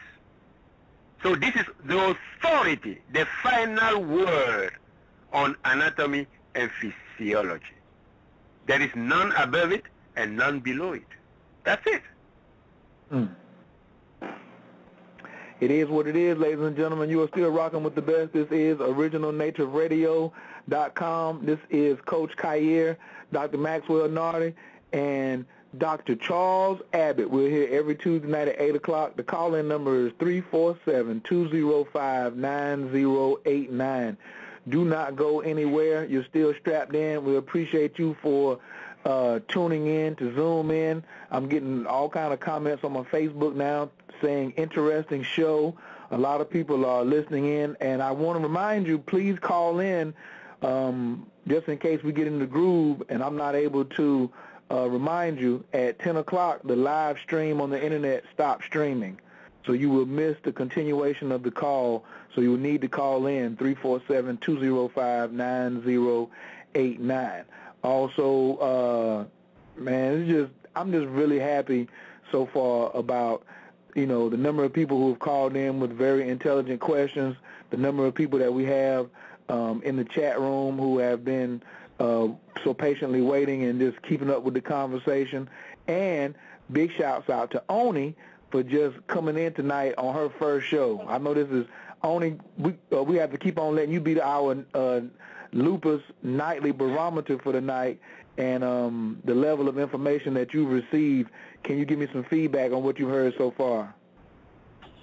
The most amazing thing for me is learning about the vegetables. So I'm very, very, very open and curious about the science behind, like too much potassium or too much of this, too much of that are coming from actual vegetables, whether organic or not. You know, like I said, I thought that the things that I've heard about vegetables before were about, them being genetically modified and therefore not having the enzymes or the nutrients that they used to have. So that was the reason not to eat them. So I hadn't heard about too much potassium or too much any other, vitamin or mineral in your body, and that being a cause for flares. So this is very interesting to me. And the last thing you want to do is learn some information and not, adhere to it as far as, the possibilities of being true. So I'm very, very, very excited and curious about the rest of the science behind this. That's right, because we're going to put the gold medal around your neck for defeating this thing and just getting up out of there. We want you to go back to the doctor and confuse them. That's what we want. We want your name to be just confusion. I'm confused. I'm confused. Also, I want the book that has the enzyme chart as well as the 45 foods is What to Consume.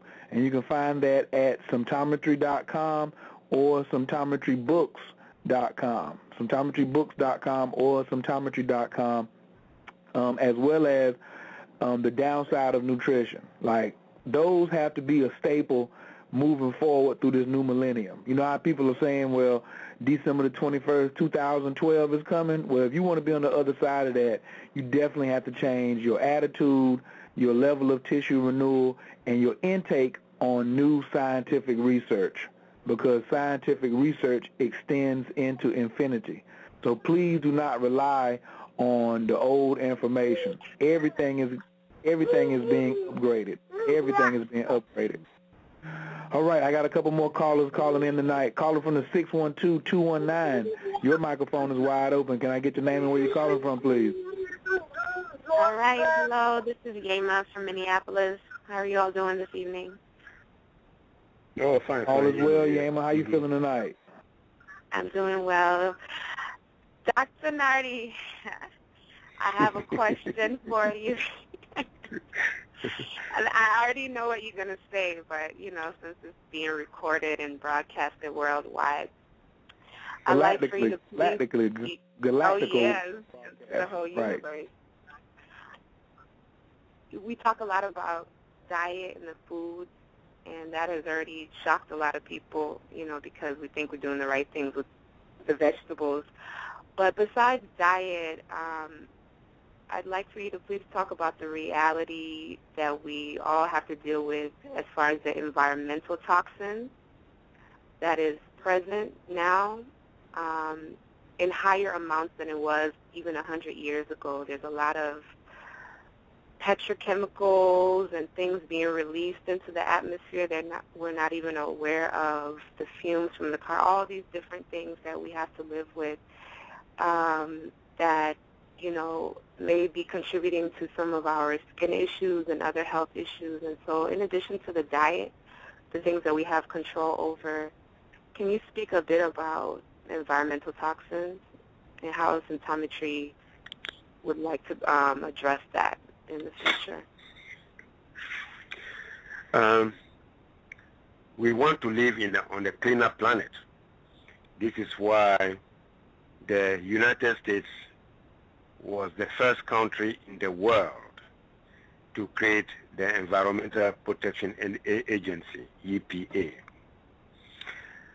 It has done a good job so far, but its job is very limited because if you look at the auto emission, you have to go to auto emission test. In the 1960s and early 1970s, we didn't have auto emission tests. You could drive a car that would be spewing all kinds of sulfur dioxide and other toxic fumes into the atmosphere, and people will be breathing this. But now, thanks to the United States, we have the EPA. Other countries are also duplicating the effort of the United States. That's good. But to the best of my knowledge, there are countries even who do not import cars that were made in the 1990s. They now, if you have to import a car to a country, the car should be at least the 2000, from 2001, 2002, and so on, upwards, not below anymore. So this is a good example that countries are emulating, and it is working. But there are certain areas where things have not yet improved significantly. For instance, there are many factories that are still dumping toxins into the water and polluting the waters.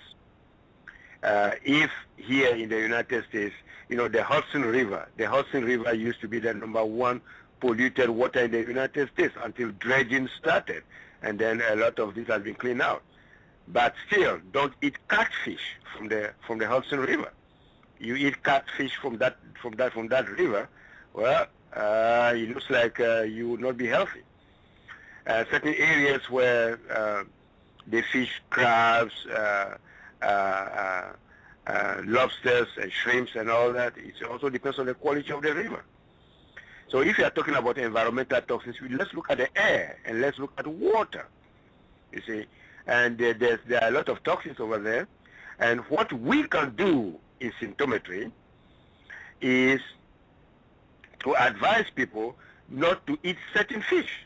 When you read our books, The Downside of Nutrition, you see a chapter on scavengers.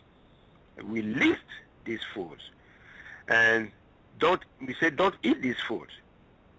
Or if you do, make sure that you are producing enough B vitamins.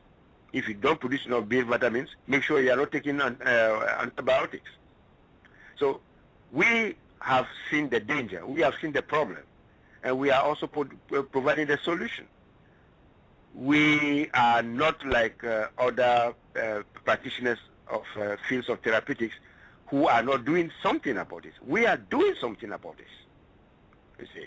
And then now we move to the highest level, where we are helping people to produce an enzyme surplus we are helping people to eat scientifically. So we are a proactive group of healthcare providers, and we have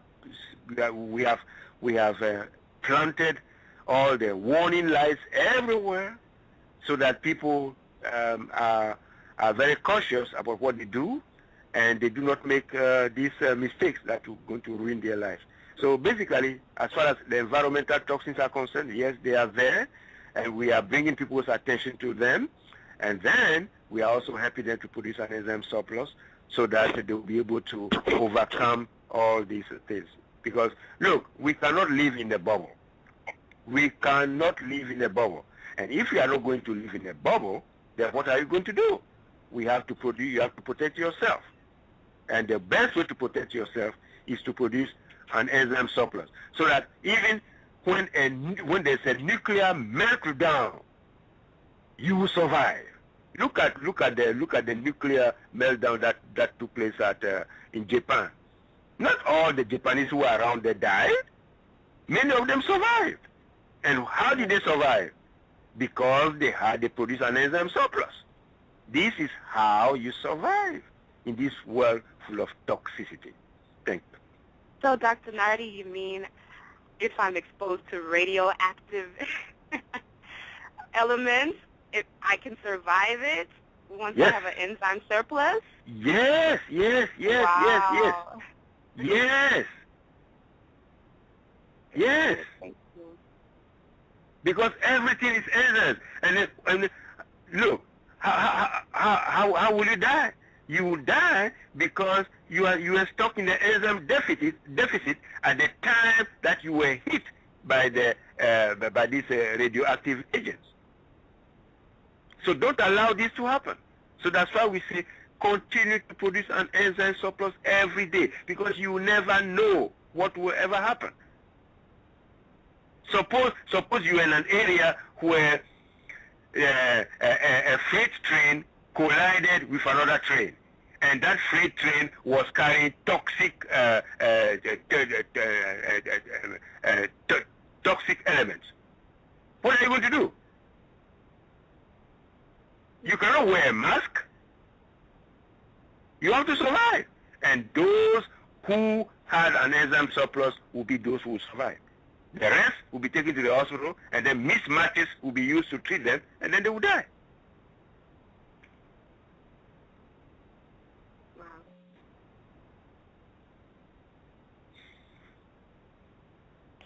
So this is what we are doing. This is what we are doing. So we have not just folded our arms.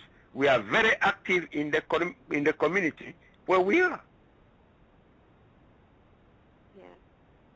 I have another question, please, and I'll go back on hold. About if you can speak about what contributes to people getting skin moles and even birthmarks. But like as time goes on, if you start to see more birthmarks or moles on your skin, what's the reason for that, and how does symptometry address that? Okay. Thank you. Okay. Thank you. Well, stop eating nuts. Stop eating nuts. We see, nuts and yeast, these are mole territories. These are mole territories. What are you going to do in somebody's backyard? What are you going to do on somebody's territory? They didn't come to your living room. Why do you go to their living room? So stay where you are and know where the moles are. Moles are on grapes. This is why when a person has psoriasis, the first thing I tell the person is, I tell him or her is, stay away from nuts and stay away from grapes. If you don't want to stay away from these two and you are eating them because of their nutrients, well, you are going to ingest more than nutrients. You are going to ingest health disruptors and moles in addition to that. Grapes and nuts are mold territories. Know this. If you ingest them, you see moles on your nails, you see on the toenails or fingernails. You see moles even in your eye. What about your skin? You see moles everywhere. And then you are going to have different kinds of moles called ringworm. These are moles on the skin. They are ringworm. And if the ringworm attacks your hair, oh man, they will chew your hair. So stay away from moles and know where they are. As far as birthmarks are concerned, when a woman is pregnant, I recommend, we do a lot of this in symptometry by strengthening the woman's blood vessels and the baby's blood vessels. Birthmarks are the direct results of blood vessels that ruptured and blood was trapped in that area. That's what is a birthmark. So know it and then prevent it by strengthening the blood vessels of the woman and the baby. We do that during pregnancy management very easily. When we are doing pregnancy management, we give you a particulate to strengthen your blood vessels and a particulate to keep removing the blockages that will form, because a new baby is coming and the old cells will have to replace the new cells. As the old cells are replacing the new cells, a lot of blockages will have to be cleared from the spot where the next cell is going to stand. So we know what we are doing when it comes to pregnancy management. Hold on one second, Dr. Nardi. Everybody, you have 90 seconds to call in. The call-in number is 347-205-9089. If you are in just listening through your computer, you must call in or the show will stop streaming. You must call in, and there are more callers on the line and more questions and a little more from Dr. Nardi. The call-in number is 347-205-9089. You must call in within 60 seconds or it will stop streaming in the from the computer. Big shouts out to Tanya Webb Montgomery. Big shouts out to Oni. Big shouts out to the Lupus Foundation of America. Big shouts out to BlamingLupus.com. Big shouts out to sometimeislupus.com. Everyone who's out here fighting that we're joining up with tonight, that I sent invitations out to for everybody who called in. I really want to say I really appreciate it, and thank you all for dialing in and joining us. Let me get back on the line now. The caller next on the line is Seabach Willow down in Florida. Peace. Hey, peace, bro. How's it going? Man, all is well. Hey, Dr. Nardi. Oh, yes, sir. Mr. Willow, how are you? All right. I had a question. I want you to expound on what you mentioned earlier about the bananas and the avocados, because I know they're in the What to Consume book. So if you could explain, like, how we should regulate eating them, or should not eat them, or what is your viewpoint on that, since they have all this potassium in them? Yeah, thank you, sir. Yeah. You see, if we have 45 foods, and if you are taking out bananas and avocados and cabbage, we'll have had 42. And then eventually there will be nothing else to eat. So what you did was, we didn't want people to start throwing stones at us and then chasing us with machetes and all that. So we decided to leave some tree in there to increase to expand the list to 45. That's a better number, but we have some restrictions. Bananas are good, but you see, monkeys are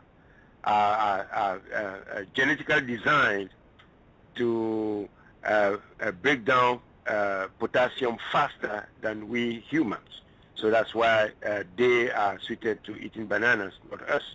Just like rabbits are suited to eating feeding on carrots more than humans, because they produce the enzymes that digest the 4,000 nutrients in carrots in less than 2 minutes. So we are not rabbits, you see, and we are not monkeys, even though it is said that we come from the species, okay, but we are no longer what we used to be. Our digestive system has changed, and our enzyme making process has also changed. So that's why we are humans. We are no longer those who can consume a lot of potassium. We only need a small amount of potassium, and this is what I explained earlier. So bananas are there, avocados are there. Eat them once every 2 weeks or once a week or something like this. But initially, I used to ask people to eat 4 bananas in the morning. I used to do that until I realized that, you know, that's one thing that more sensitive chromatographic machines do.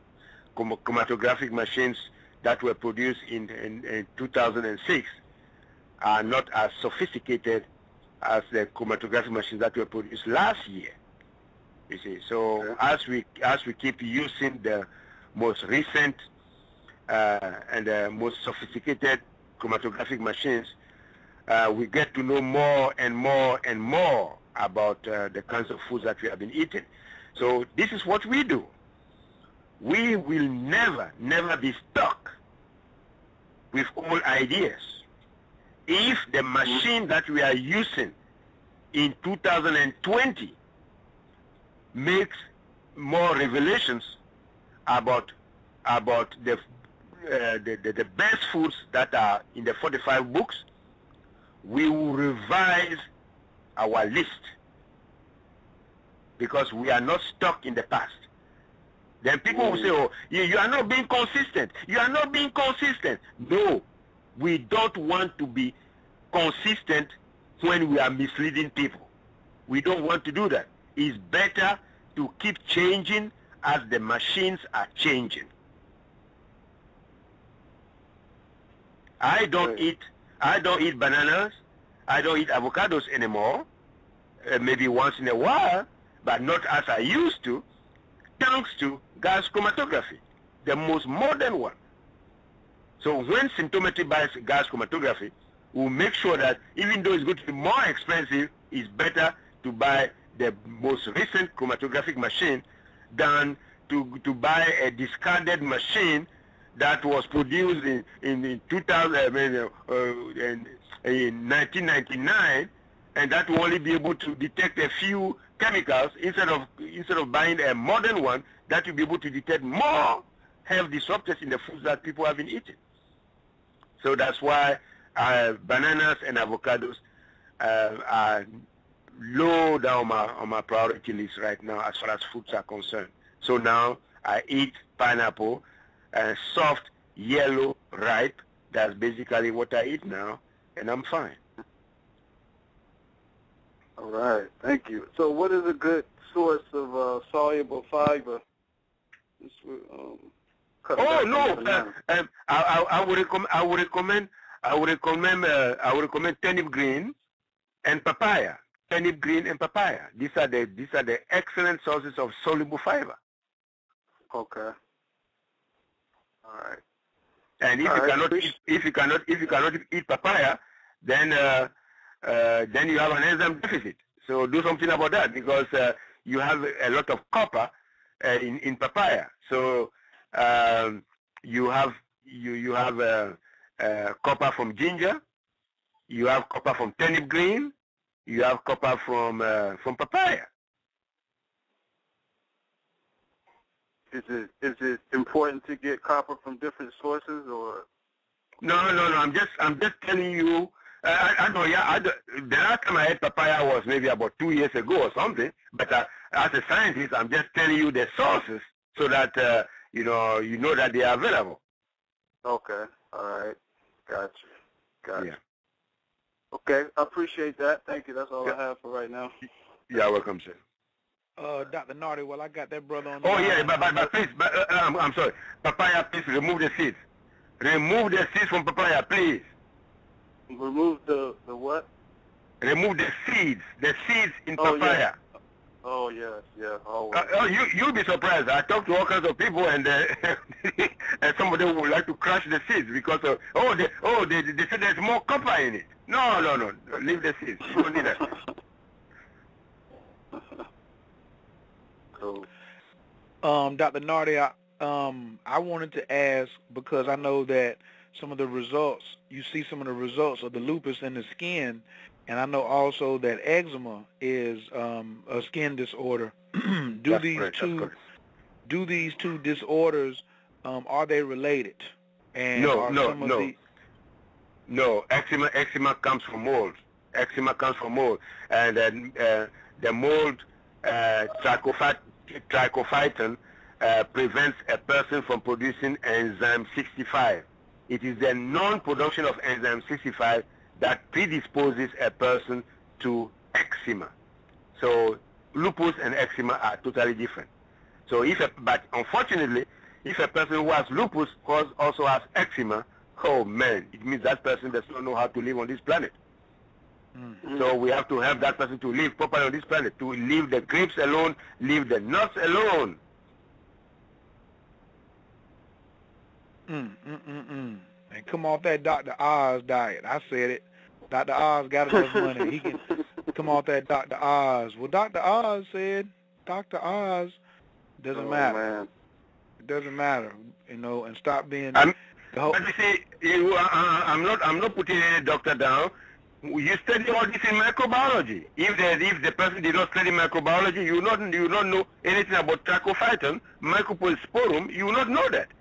They are in microbiology, they are in the textbook. That's just what you talk about verifiable science.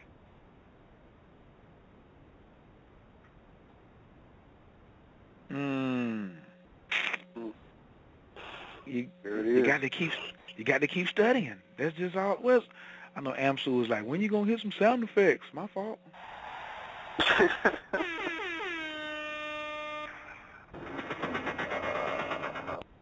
Yes. All right. Seabach Willow, you had another question, or you straight? Yeah, I'm great. Thank you, man. Appreciate it. All right. Put you back on mute. Just let me know if you need to get back on. Just hit one. Just double up on it. Dr. Nardi, we have another caller. Caller from the 718-650. Can I get your name and where you're calling from, please? Greetings. This is Brother Cherokee calling from the Bronx. How are you brothers today, Dr. Nardi? Oh, yes, Brother Cherokee. Yes. Thank you.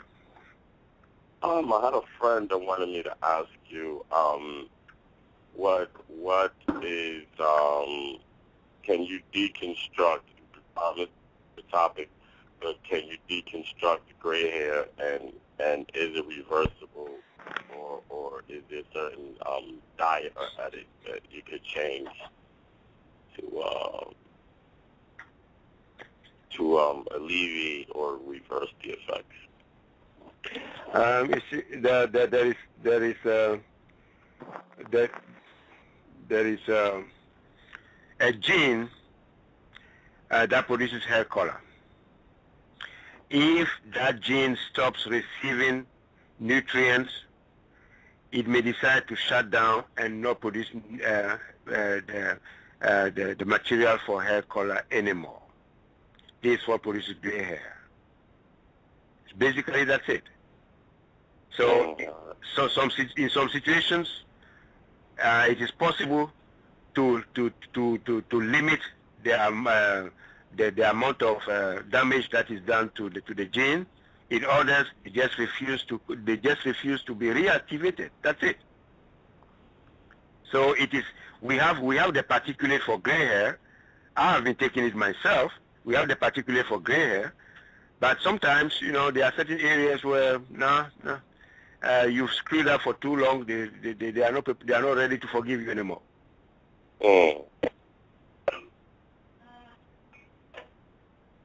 So now, does the particulate can the particulate reverse, or does it just inhibit it from continuing? No. What in my case, what the particulate does is it slows down the graying process. It slows down the graying process. And if the entire hair is gray, you are 70-something years old, you are 92 years old, and you want to look nice and cute like a 34-year-old man,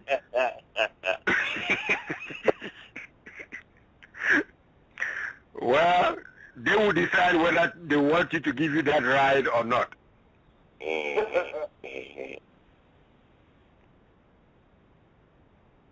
So what I suggest is this. When you are 13, 14, 16, and your hair begins to go gray, call Symptometry right away and put a particulate under your tongue. Quick.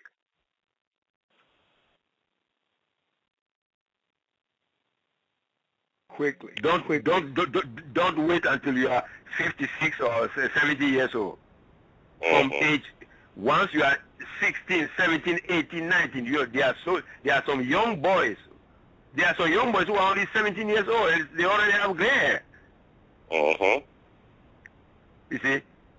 And if it depends on the amount of stress that you have. If you have too much stress, hey, you have to juggle between this job and that job and put food on the table and touch the boss and go here and look good. Hey, the amount of stress, you'll be in a pressure cooker. And then if the amount of stress is too much and the gene cannot take it, well, it will begin to lose its ability to produce the hair, the material for hair color, melanin for hair color. So we can slow it down, but don't wait until it is too late. Now, does copper play a part? Does copper play a part in that anyway, Dr. Lutz? Yes, copper is one of the significant ingredients. That's why I mentioned copper. Copper is one of the significant ingredients for melanin. Yes. All right. So people who suffer from vitiligo, are individuals who consume items that remove copper from their body. MSG is well known. MSG from soy is known for removing copper from the cells, and thus causing vitiligo. A few spots here and there on the stomach, on the abdomen, on the thighs, on the legs, and so on and so forth. You know, so that's why I stay away from the foods. Thanks to science, I know these foods now.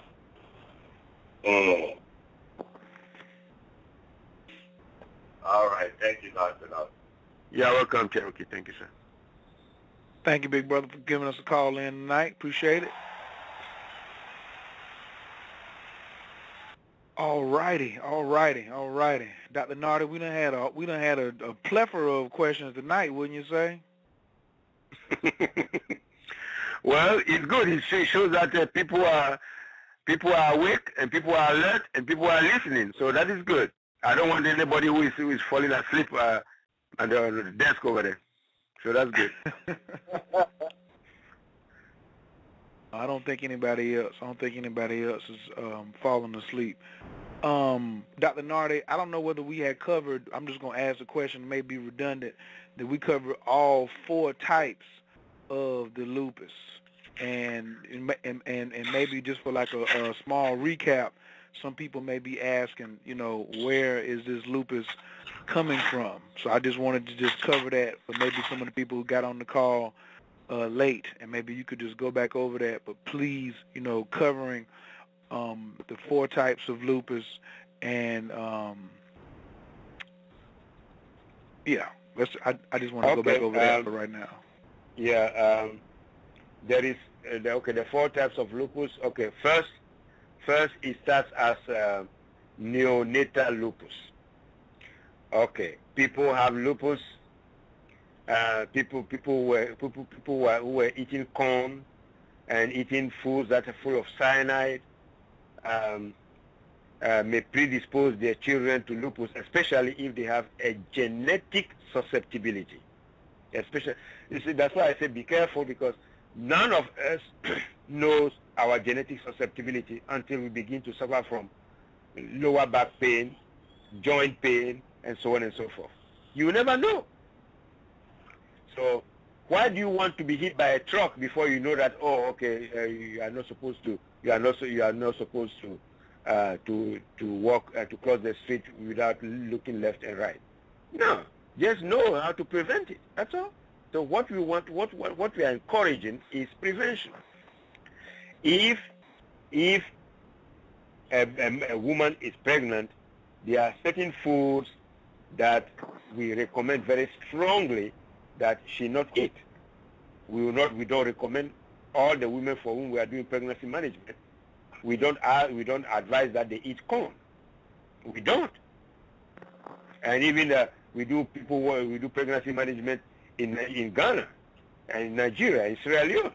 It's hard for them, even who have whose staple food is corn, not to eat corn, but they do their best to avoid corn. They do their best because they want the child to be very healthy. So this is what it causes neonatal lupus. Predisposition to lupus by eating certain foods. Corn is one of them. We have discoid lupus, that's the skin lupus, but this comes from systemic lupus. After systemic lupus is where lupus has struck the internal organs, especially the liver and the kidneys. And most of this is drug-induced lupus. Drugs that the person suffered from joint pain or muscle pain or neck pain or some kind of pain somewhere and started taking certain drugs that will induce lupus in the long run. It will cause the person to produce the antigens of lupus. And when you go for a test, they'll say, oh, okay, you have lupus. Because you are no longer producing the enzymes and the templates that help to produce many body essentials. So this is what we discussed earlier, systemic lupus, where the internal organs and blood become so dirty that all the blood that is circulating is nothing but dirty blood and it's affecting all the internal organs. That is systemic lupus erythematosus. Drug-induced lupus, where it always starts as pain, as joint pain, and then you make a mistake, and then you go to, by going to a physician who gives you something that will now blow up your condition into full-blown lupus.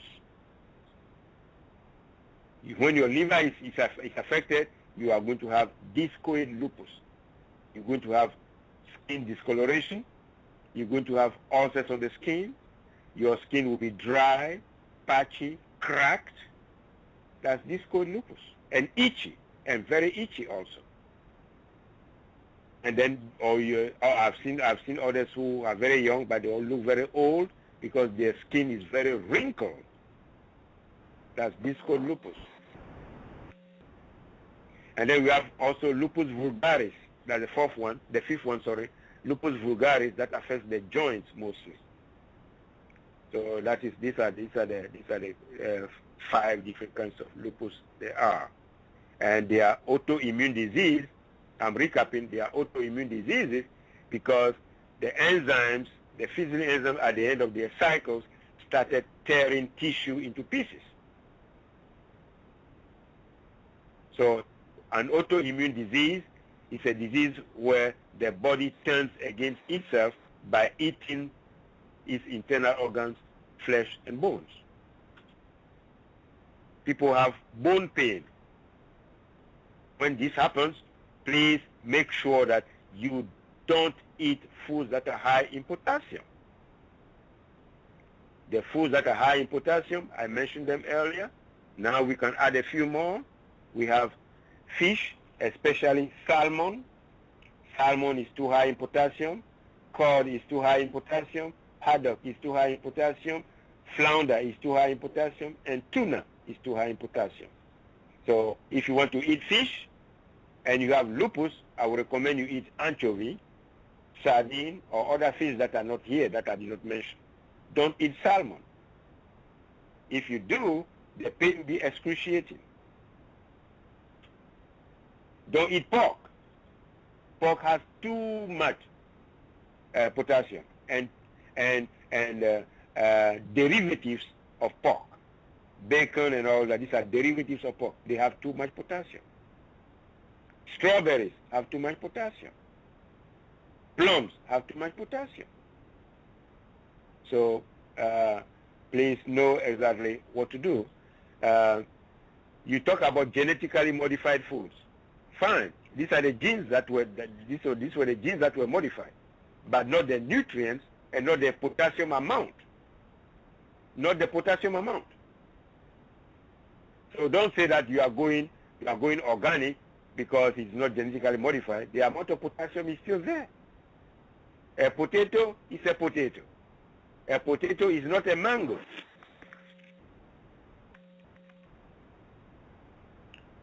So that was a recap. Thank you, Dr. Nardi. I appreciate that. See if I have any other hands in the queue. Yes, I do. Caller from the 803-543. Your microphone is open. Can I get your name and where you're calling from, please? Yeah, please. Just calling in from the Embassy, South Cat.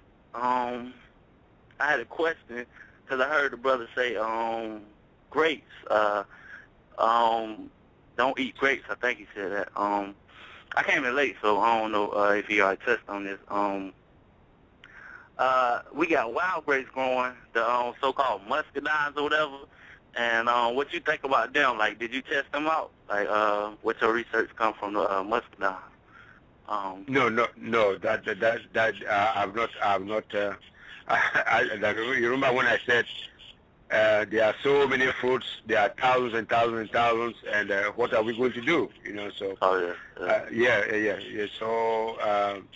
And not only that, we'll be stepping on people's toes. Oh, you tested my food. You did not test zero. You know, all kinds of things. No. We can only test what we can do, what we can test, and then the rest.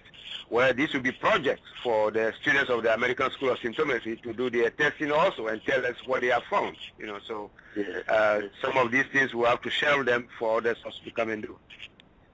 Yeah. All right. Also, chicken broth, what you think about that? Like, cause I know, like, as far as when I make my chicken, like I actually save the chicken broth and use that for like when I cook my grains with it. I cook my grains and stuff like that with. So chicken broth is good. It's good. Especially the way you are doing it. No, that's good. That's good. Yeah. That's good. Yeah.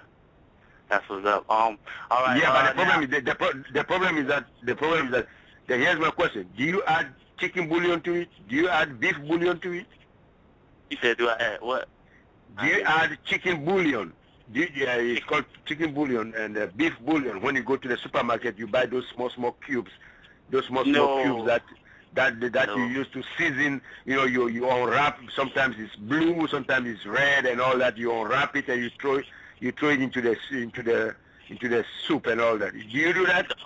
No, I ain't even never heard of that. Oh, good. It's good you've not heard of it. It's good you've not heard of it. That's good.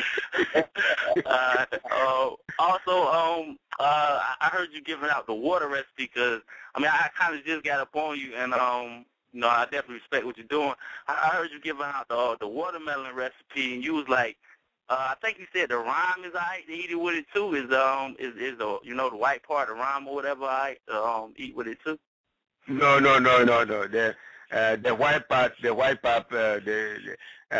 white part, most of the nutrients, if not all the nutrients, are in the part that has a lot of lycopene. That is the red part. Yes.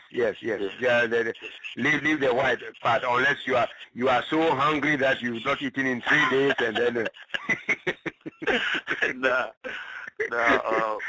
Oh yeah. Also on the lime recipe that you gave out for like the deodorant, right? Now down here, I done went to a whole bunch of stores and bought limes, right? Even the health food stores. I'm talking about even the organic health food stores. The limes down here that I done ran across so far don't have no seeds. So what you know what I'm saying? What? You recommend those? Yeah, straight up. Straight up. I'm talking about with the Kroger's, Bilo, is you got No. Lime without a seed, no, man. I will run from that lime as far as my legs can carry me. No way. That's what I'm saying. Yeah. But man, I done went to health food store talking about got organic labeled on it and no seeds, man. No. Lime without seeds? Oh no. Oh man, that's I mean, crazy. this is a red flag right there. This is a red flag. No, don't do that. Yeah. All right. Now I used to do this, but I don't really mess with it till like the winter time, because that's the only type of oil I really get, because I support my peoples and they have that oil. But castor oil from the castor bean. Yes. The castor seed, yes, it's very rich. It's very rich, and it's very rich in sulfur. And the sulfur, the sulfur it has is very good for killing worms. Also, very excellent for killing worms. So this is sulfur 32 or sulfur 33. I have to double check. Yeah, that is it's excellent for killing worms. And what do you want to do with that seed? Tell me what you want to do with it. Are you there? Hold on, his phone may be having. He gotta get in range. His call hasn't dropped, but we just can't hear him right now. No, okay. He's trying to say something though. He's trying to get it out. Yeah, that's I don't know, but. Well, sometimes these are astrological influences we've had some. I'm not even gonna get into some of the things I've seen today and this week dealing with this Mercury retrograde, but just some fabulous stuff. I'm gonna leave his microphone open, so Brother Tyler, we can't hear you, but if you come back in, I'm gonna leave your microphone open. I do have another caller on the line. Caller from the 314-664. Your microphone is open. Can I get your name and where you're calling from, please? Hello, caller from the 314. Hello. Hello. All right, maybe they hit that. Maybe they hit it by accident. Brother Talib, your mic is still open. If you can come back on, just let us know. All righty. Brother Amsu, how you doing over there tonight? Doing good. Actually, real good. I mean, it was. I'm just enjoying the ride, really. Getting some good information.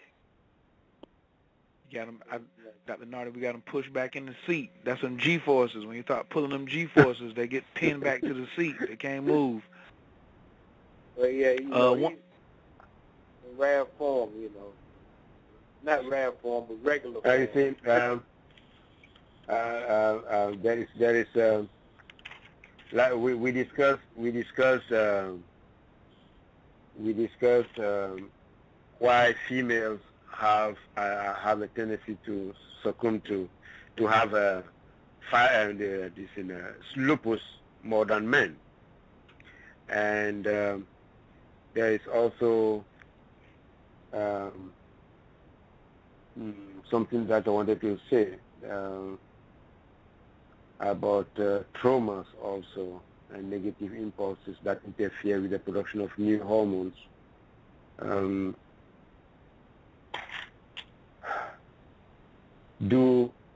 Somebody brought this to my attention. Okay, how come more black people suffer from lupus than white people? I said, where did this come from? I said, it's true, but aren't you suggesting that most of the people you know who have lupus are black? Yes or no? Then he said, well, that is true. So what is your statistics? No, he has no statistics. But all he knows is that more black people suffer from lupus than whites. He wants to know why whites are not suffering from lupus like blacks. All right. This is something that I did not discuss earlier. But No, you did not. Who was that? Was that Oni? What'd you say, Oni? Yes, no, he didn't discuss that earlier. I was wondering if he was going to get into that because the hormones were very interesting when he pointed that out about the women. So I did want to talk more about the fact that it affects more black folks than anyone else. You see, so it was in my research, and it is here, but I wish I did not mention it so that Oni would not pin me down. No, I'd never pin you down another time. I'll have to do another show. Okay. Now. Does that work? You know, that's true. That's okay. That's okay. Let's go back to genetics. Let's go back to our history. Let's go back to history. Whites started eating nuts just recently. The pistachios and all that. Whites started eating nuts just recently. Blacks have been eating nuts since the beginning of time. Peanuts, palm nuts, coconuts, you remember? Coconuts. These were the staple foods of blacks. And what you have to understand is this. In the country called the Gambia, it's a small, for those of you who know the history, the geography of Africa, and who know where Senegal is on the west coast of Africa, there is a tiny country that runs into Senegal like a finger. That is called the Gambia. The staple food of that country, that small country, is peanut, granite. Everyone over there eats granules. And you have granite soup, you have peanut bread, you have peanut cake, you have peanut butter, you have peanut cookies, peanut oil, peanut this, peanut that. And almost 94% of these people are suffering from kidney diseases. They are suffering from kidney diseases. And who are the blacks who are here in the United States? Who are the blacks who are in Jamaica? Who are the blacks who are in Trinidad and Tobago? Who are the blacks who are in Bermuda? Who are the blacks who are in Barbados and Papua New Guinea, and on and on and on? Where do they come from? They come from the nut-eating family. So that's why when you tell a black person not to eat nuts, as if you have stabbed the person in the chest. As if there is nothing else to eat, because it's in the gene. And this amount of potassium that is there has predisposed more blacks than Caucasians to lupus. So you go back to your history. So if you want to break this pattern, hold your nose, close your eyes, and break the pattern by not eating nuts. I am not eating nuts. I'm originally from Ghana, West Africa. I don't eat nuts anymore. I don't drink coconut water anymore. I don't eat coconut anymore. I broke away from my ancestry that had been causing trouble. I like the good part of my ancestry, but I don't like the bad part. The good part is the heritage. Yes, I like that. But where I will be sick and sick and sick, no, I rejected that part. And that's why I'm a very healthy person today. So if you have lupus, please do what you're supposed to do. Reject the part that is making you sick and retain the part to make you healthy. Thank you. Dr. Nardi, I want to follow up right behind that with the age. They said that it was it was just a huge number, a massive amount of people at the age of between 25 and 40. Why is lupus attacking that age group, or why is that age group so susceptible to lupus? Yes, age, because you see, habits are entrenched after age 20. Habits are entrenched after age 20.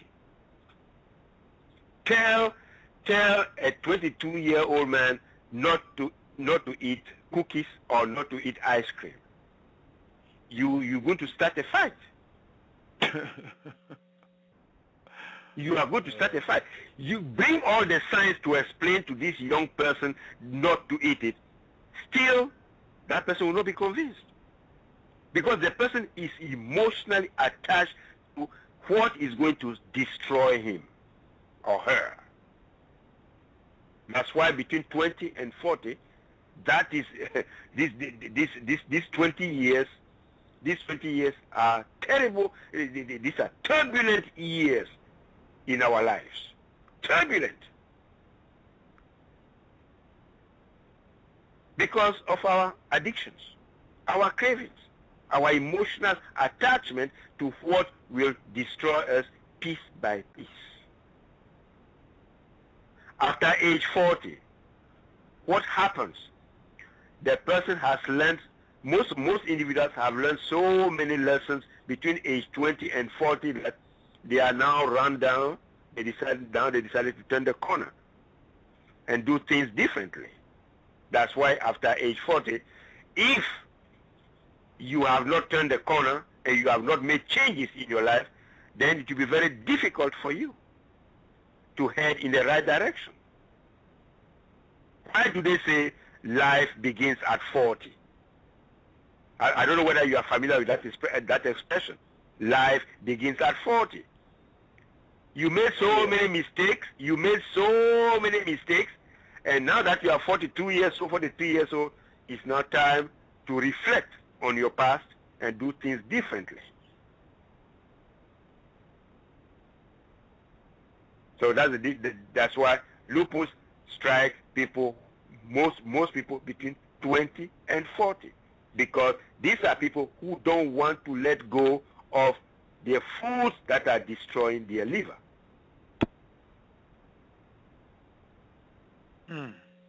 Would you say, what advice would you give to parents, especially parents who, I was at Walmart the other day, and I was in the juice section. I was just walking by the juice section. I wasn't buying them.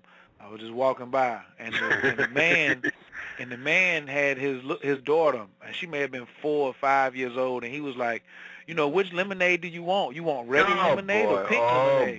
Oh boy! And then I've also seen at a buffet here in the South where parents say, well, it's so hard for me to get him to eat, so I'm just gonna let him pick what he wants. Can you speak to the parents as far as their contribution when you let the children just run wild and just go pick up something, and you just want to be quiet? I just rather him eat something and just be full, and as long as I am letting them put something in their mouth, then I'm good. Can you talk to that for me too, Dr. Nardi, about the responsibility of the parents? And you can lay it on thick, responsibility of the parents. I wish they could all listen to your show every day so that they become more creative. I have a granddaughter. My granddaughter came and we had a good time. And my granddaughter helped me to be more creative than I've always been. She helped me to be more creative than I've always been. Some will say, okay, let me give her an ice cream so that she keeps quiet. Let me give her this so that she keeps quiet, because I need time to concentrate. I need time to do this. No, because this is going to create more problems later. So what you do is, if she wants you to go out, okay, why don't you take a break? go and walk. It's good exercise for you. And this was what I did with my granddaughter. Let me tell you what I did. She always likes to go out. I said, okay. Papo, she calls me Papo. Papo, out, out, out. Okay. I said, I know what I'm going to do for you. I know what I'm going to do. So, what did we do? We went out, and I started walking faster. So she had to run to catch up with me. And the more she tried to get closer to me, the more I distanced myself from her, and she had to walk faster and run. And she was pleading for help. I didn't mind her. I just kept going. I just kept going. I just kept going. Then she started begging, begging and begging. Papo, please, pick me. Papo, please. She was so tired that when we got home, she ate and she slept soundly for over 2 hours. I had my peace of mind to write and write and write and write and write. I didn't give her ice cream. I didn't give her something to poison her. I made her so tired that next time she will not ask me to go for a walk anyway. I want to go out anymore. She learned a lesson. She's only 2.5 years old, and she learned her lesson. And it made me more creative. Why don't you become more creative? Allow your children to stir your creativity. Stir it up. So this is my advice to parents. They don't want to be creative. All they want is someone should tell them what to do. Someone should tell them what to do. Someone should tell them what to do. No, no, no. Yourselves are creative. No one told me what to do with my granddaughter. So please allow some creativity, allow a good spot for creativity in your body, in your cells. And stop giving ice cream to your children, stop giving poisons to your children, because you will regret later, because the child is not producing an enzyme surplus yet. Your child is not producing an enzyme surplus yet. Don't get the child stuck in the enzyme deficit column. If you get your child stuck in an enzyme deficit column, you are going to reopen her genes for diseases. That's why you get lupus. That's why you get this. That's why you get that. Don't reopen those genes. There's no need for them. Be creative. Thank you. Thank you, thank you, thank you. Whoa. Creativity. And Hotep, I got to give a shout out to my man from Hustle University, Dr. Nardi. Hotep said one of his mentors told him, the Creator created us to be creative. I agree. The Creator created us to be creative. I agree 100%. I think I have another caller on the line. Caller, let me check this 314, see if they came back. Caller from the 314-664. Your mic is open. Can I get your name and where you're calling from, please? Hello, caller from the 314. Hello, how are you? Oh, all is well. Can I get your name, please? Oh, did you ask me once before and I didn't respond? Right. You had a lot of background noise going on. You might have been distracted. I was very distracted. I'm so sorry. I heard the laughter in the background. I said, "Oh God, I think that was probably me." I just knew it was me. I felt it in my bones. Anyway, right. How Well, are can you? we get your name and where you're calling from? Honey, I'm calling from St. Louis. And your name is Honey? Honey. All right. How you doing tonight, Honey? How are you? Yeah, I just had a quick question. Dr. Nardi, how are you? And oh, fine, honey. And Coach Tahir.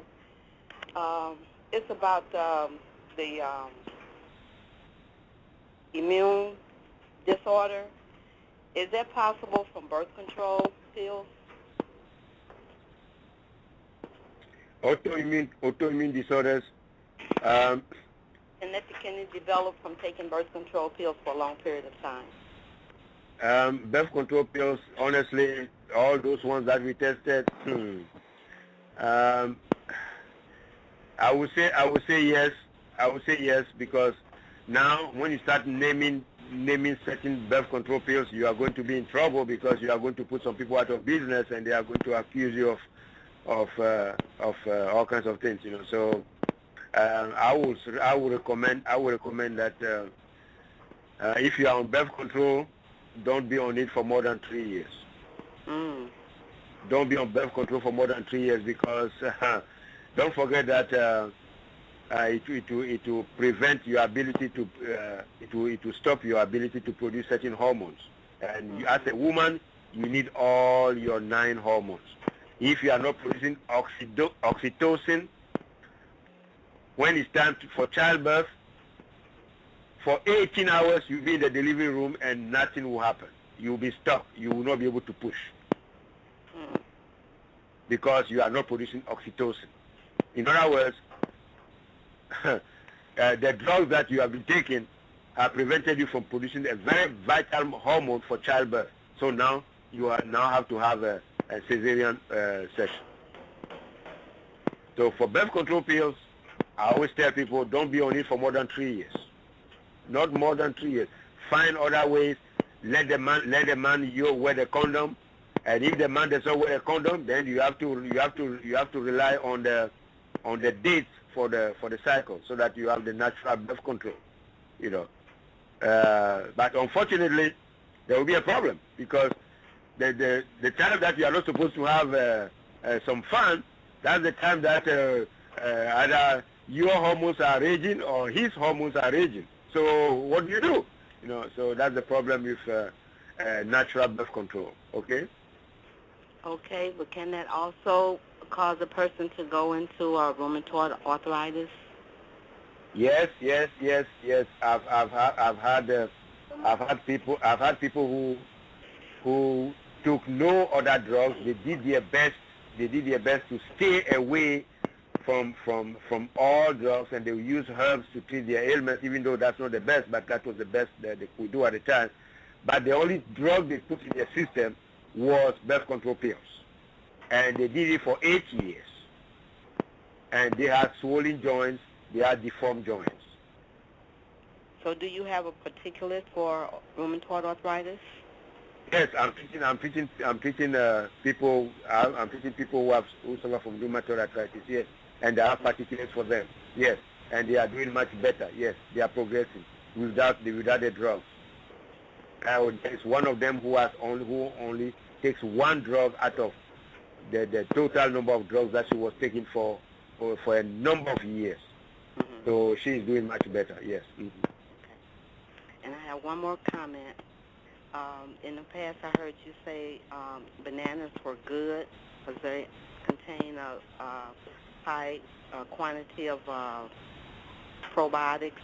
Yeah, but you know that broke my heart when you said don't eat bananas. I'm like, I'm hooked. Well, you see, yeah, I know, honey, I know, because you see, you heard that I preface what I said earlier, that you know what, I will not allow consistency to defeat what I'm doing in science. If you have new equipment that will detect things that we did not discover 10 years ago, I better close my eyes and go with science and stop misleading people. I will not do that.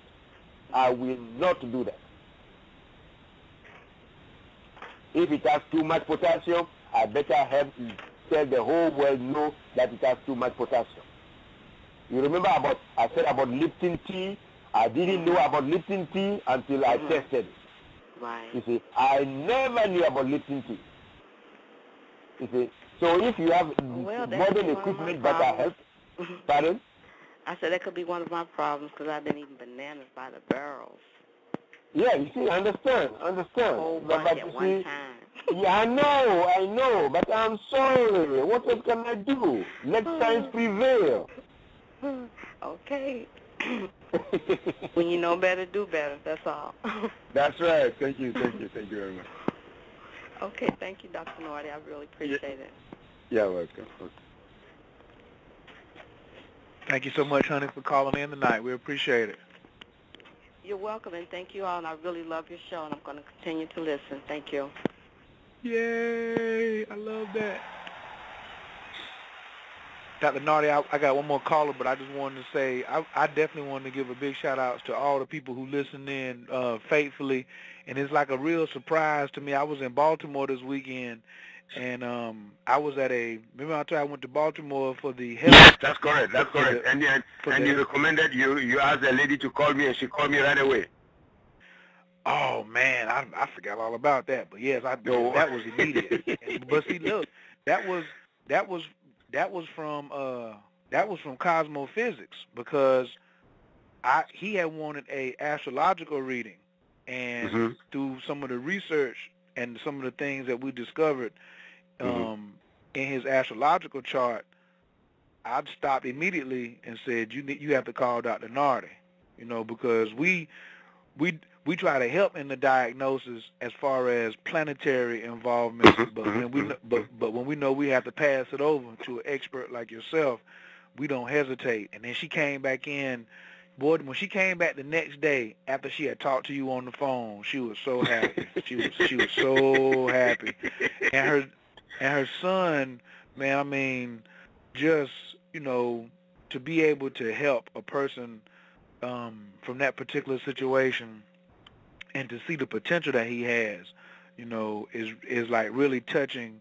It's like really touching to me, So I definitely appreciate you, as we say in basketball, catching the alley-oop. We throw an alley-oop pass from half court. So, because I said, man, there's no way this brother is schizophrenic. I said, no way. And then once she had went and gave you all the details, and that's one of the things I emphasize to them, and I emphasize to everybody, is be honest, be honest, be honest. And when I looked him in his eyes, I said, you need to be honest with Dr. Nardi when you talk to him, and don't hold back. Let him know everything so he can see how these things. And it's good that you prepare them mentally and psychologically this way, because I was able to help him, and I wrote down all the particulars he will need, just because he took me all the way back to his childhood and told me everything that happened, even things that his own mother did not know about. That's right. That's right. You help yourself by telling me everything.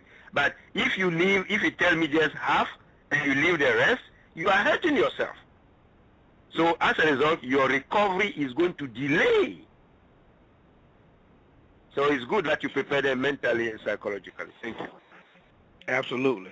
And then I also had a brother who came in and said, yes, Coach, I listened to your show, to the Symptometry show, and I'm glad that you had. I said, you listened to the show? So, I always want to know what type of people are listening to the show. This brother, like Dr. Abbott, had graduated with a degree in engineering, but he is an attorney who works for the U.S. government in the U.S. Patents Office. And he has been listening to the show. I said, man, how long you been listening to the show? He said, I done listened about 11 or 12. He said, I'm with y'all. He said, I'm with it. I listen every week. So I wanted to just do a big shout out to all the people who tune in to Zoom in with us each and every Tuesday at 8 o'clock, and we appreciate it, and we're going to keep striving hard to bring, these heavy topics to the table. Next week, we doing AIDS, HIV and AIDS. Because I'm tired of some of the shenanigans. We stay in America. People want to make money, but next week, we pulling the skirt up, Dr. Nardi. We pulling the whole skirt up. So I'm giving you a whole week to go and get ready. And we're not going to be people pleasers next week. So for you all who want to know about AIDS and HIV and get the real nitty gritty, then I'm even going to do some research myself and bring it in and present it before Dr. Nardi, and we're going to set the record straight. So I just want to say that y'all need to get ready for that next week. Also, I do have one more caller. I don't want to be disrespectful. Caller from the 215-987. Your mic is open. Can I get your name and where you're calling from, please? Hey, Coach Khayr. Hey, Doctor. This is Yolanda calling from Philly. Yeah, hey, Hi, Yolanda. Yolanda, yeah. How are you? Dr. Nutty, I Fine. talked briefly yesterday. You returned my call, and I know that we'll talk more in detail, hopefully one day this week. But I listened to the entire show. I got a lot of good information. The last thing I heard you say as far as dietary stuff, so I do have lupus, and I'm also a dialysis patient. I was diagnosed with lupus at the age of 24, and kidney failure at the same time. So you said no nuts, you said no bananas. Yeah, but wait a minute, Yolanda. Why did you do that to me? You told me that you only have the second one. You didn't tell me you had the first one. Oh, I thought I did. Well, I thought I No. You told me you have the second one. That's why you're on dialysis. You didn't tell me that you're on the first one. Right. I'm on that. My kidneys failed as a result of lupus. But okay, now you are talking. That's okay. That's why I said I thought when you called me back that we would talk and I would be able to tell you everything, because it was just a little brief introduction that we had. Oh yeah, so you kept the other juice for yourself for another day. Okay, all right, okay. Okay. So my question was, you said not to eat coconuts and all that kind of stuff, coconuts and almonds and nuts. What about the milk? Because I don't drink dairy milk, but I do drink almond milk. I do drink coconut milk. So I was wondering, is that something that you think? Okay, now, Yolanda, you have lupus nephritis. Right. And if your blood pressure begins to go up, to bring it down will be impossible if you continue to drink almond milk. Okay. So please, 3 times, don't drink almond milk.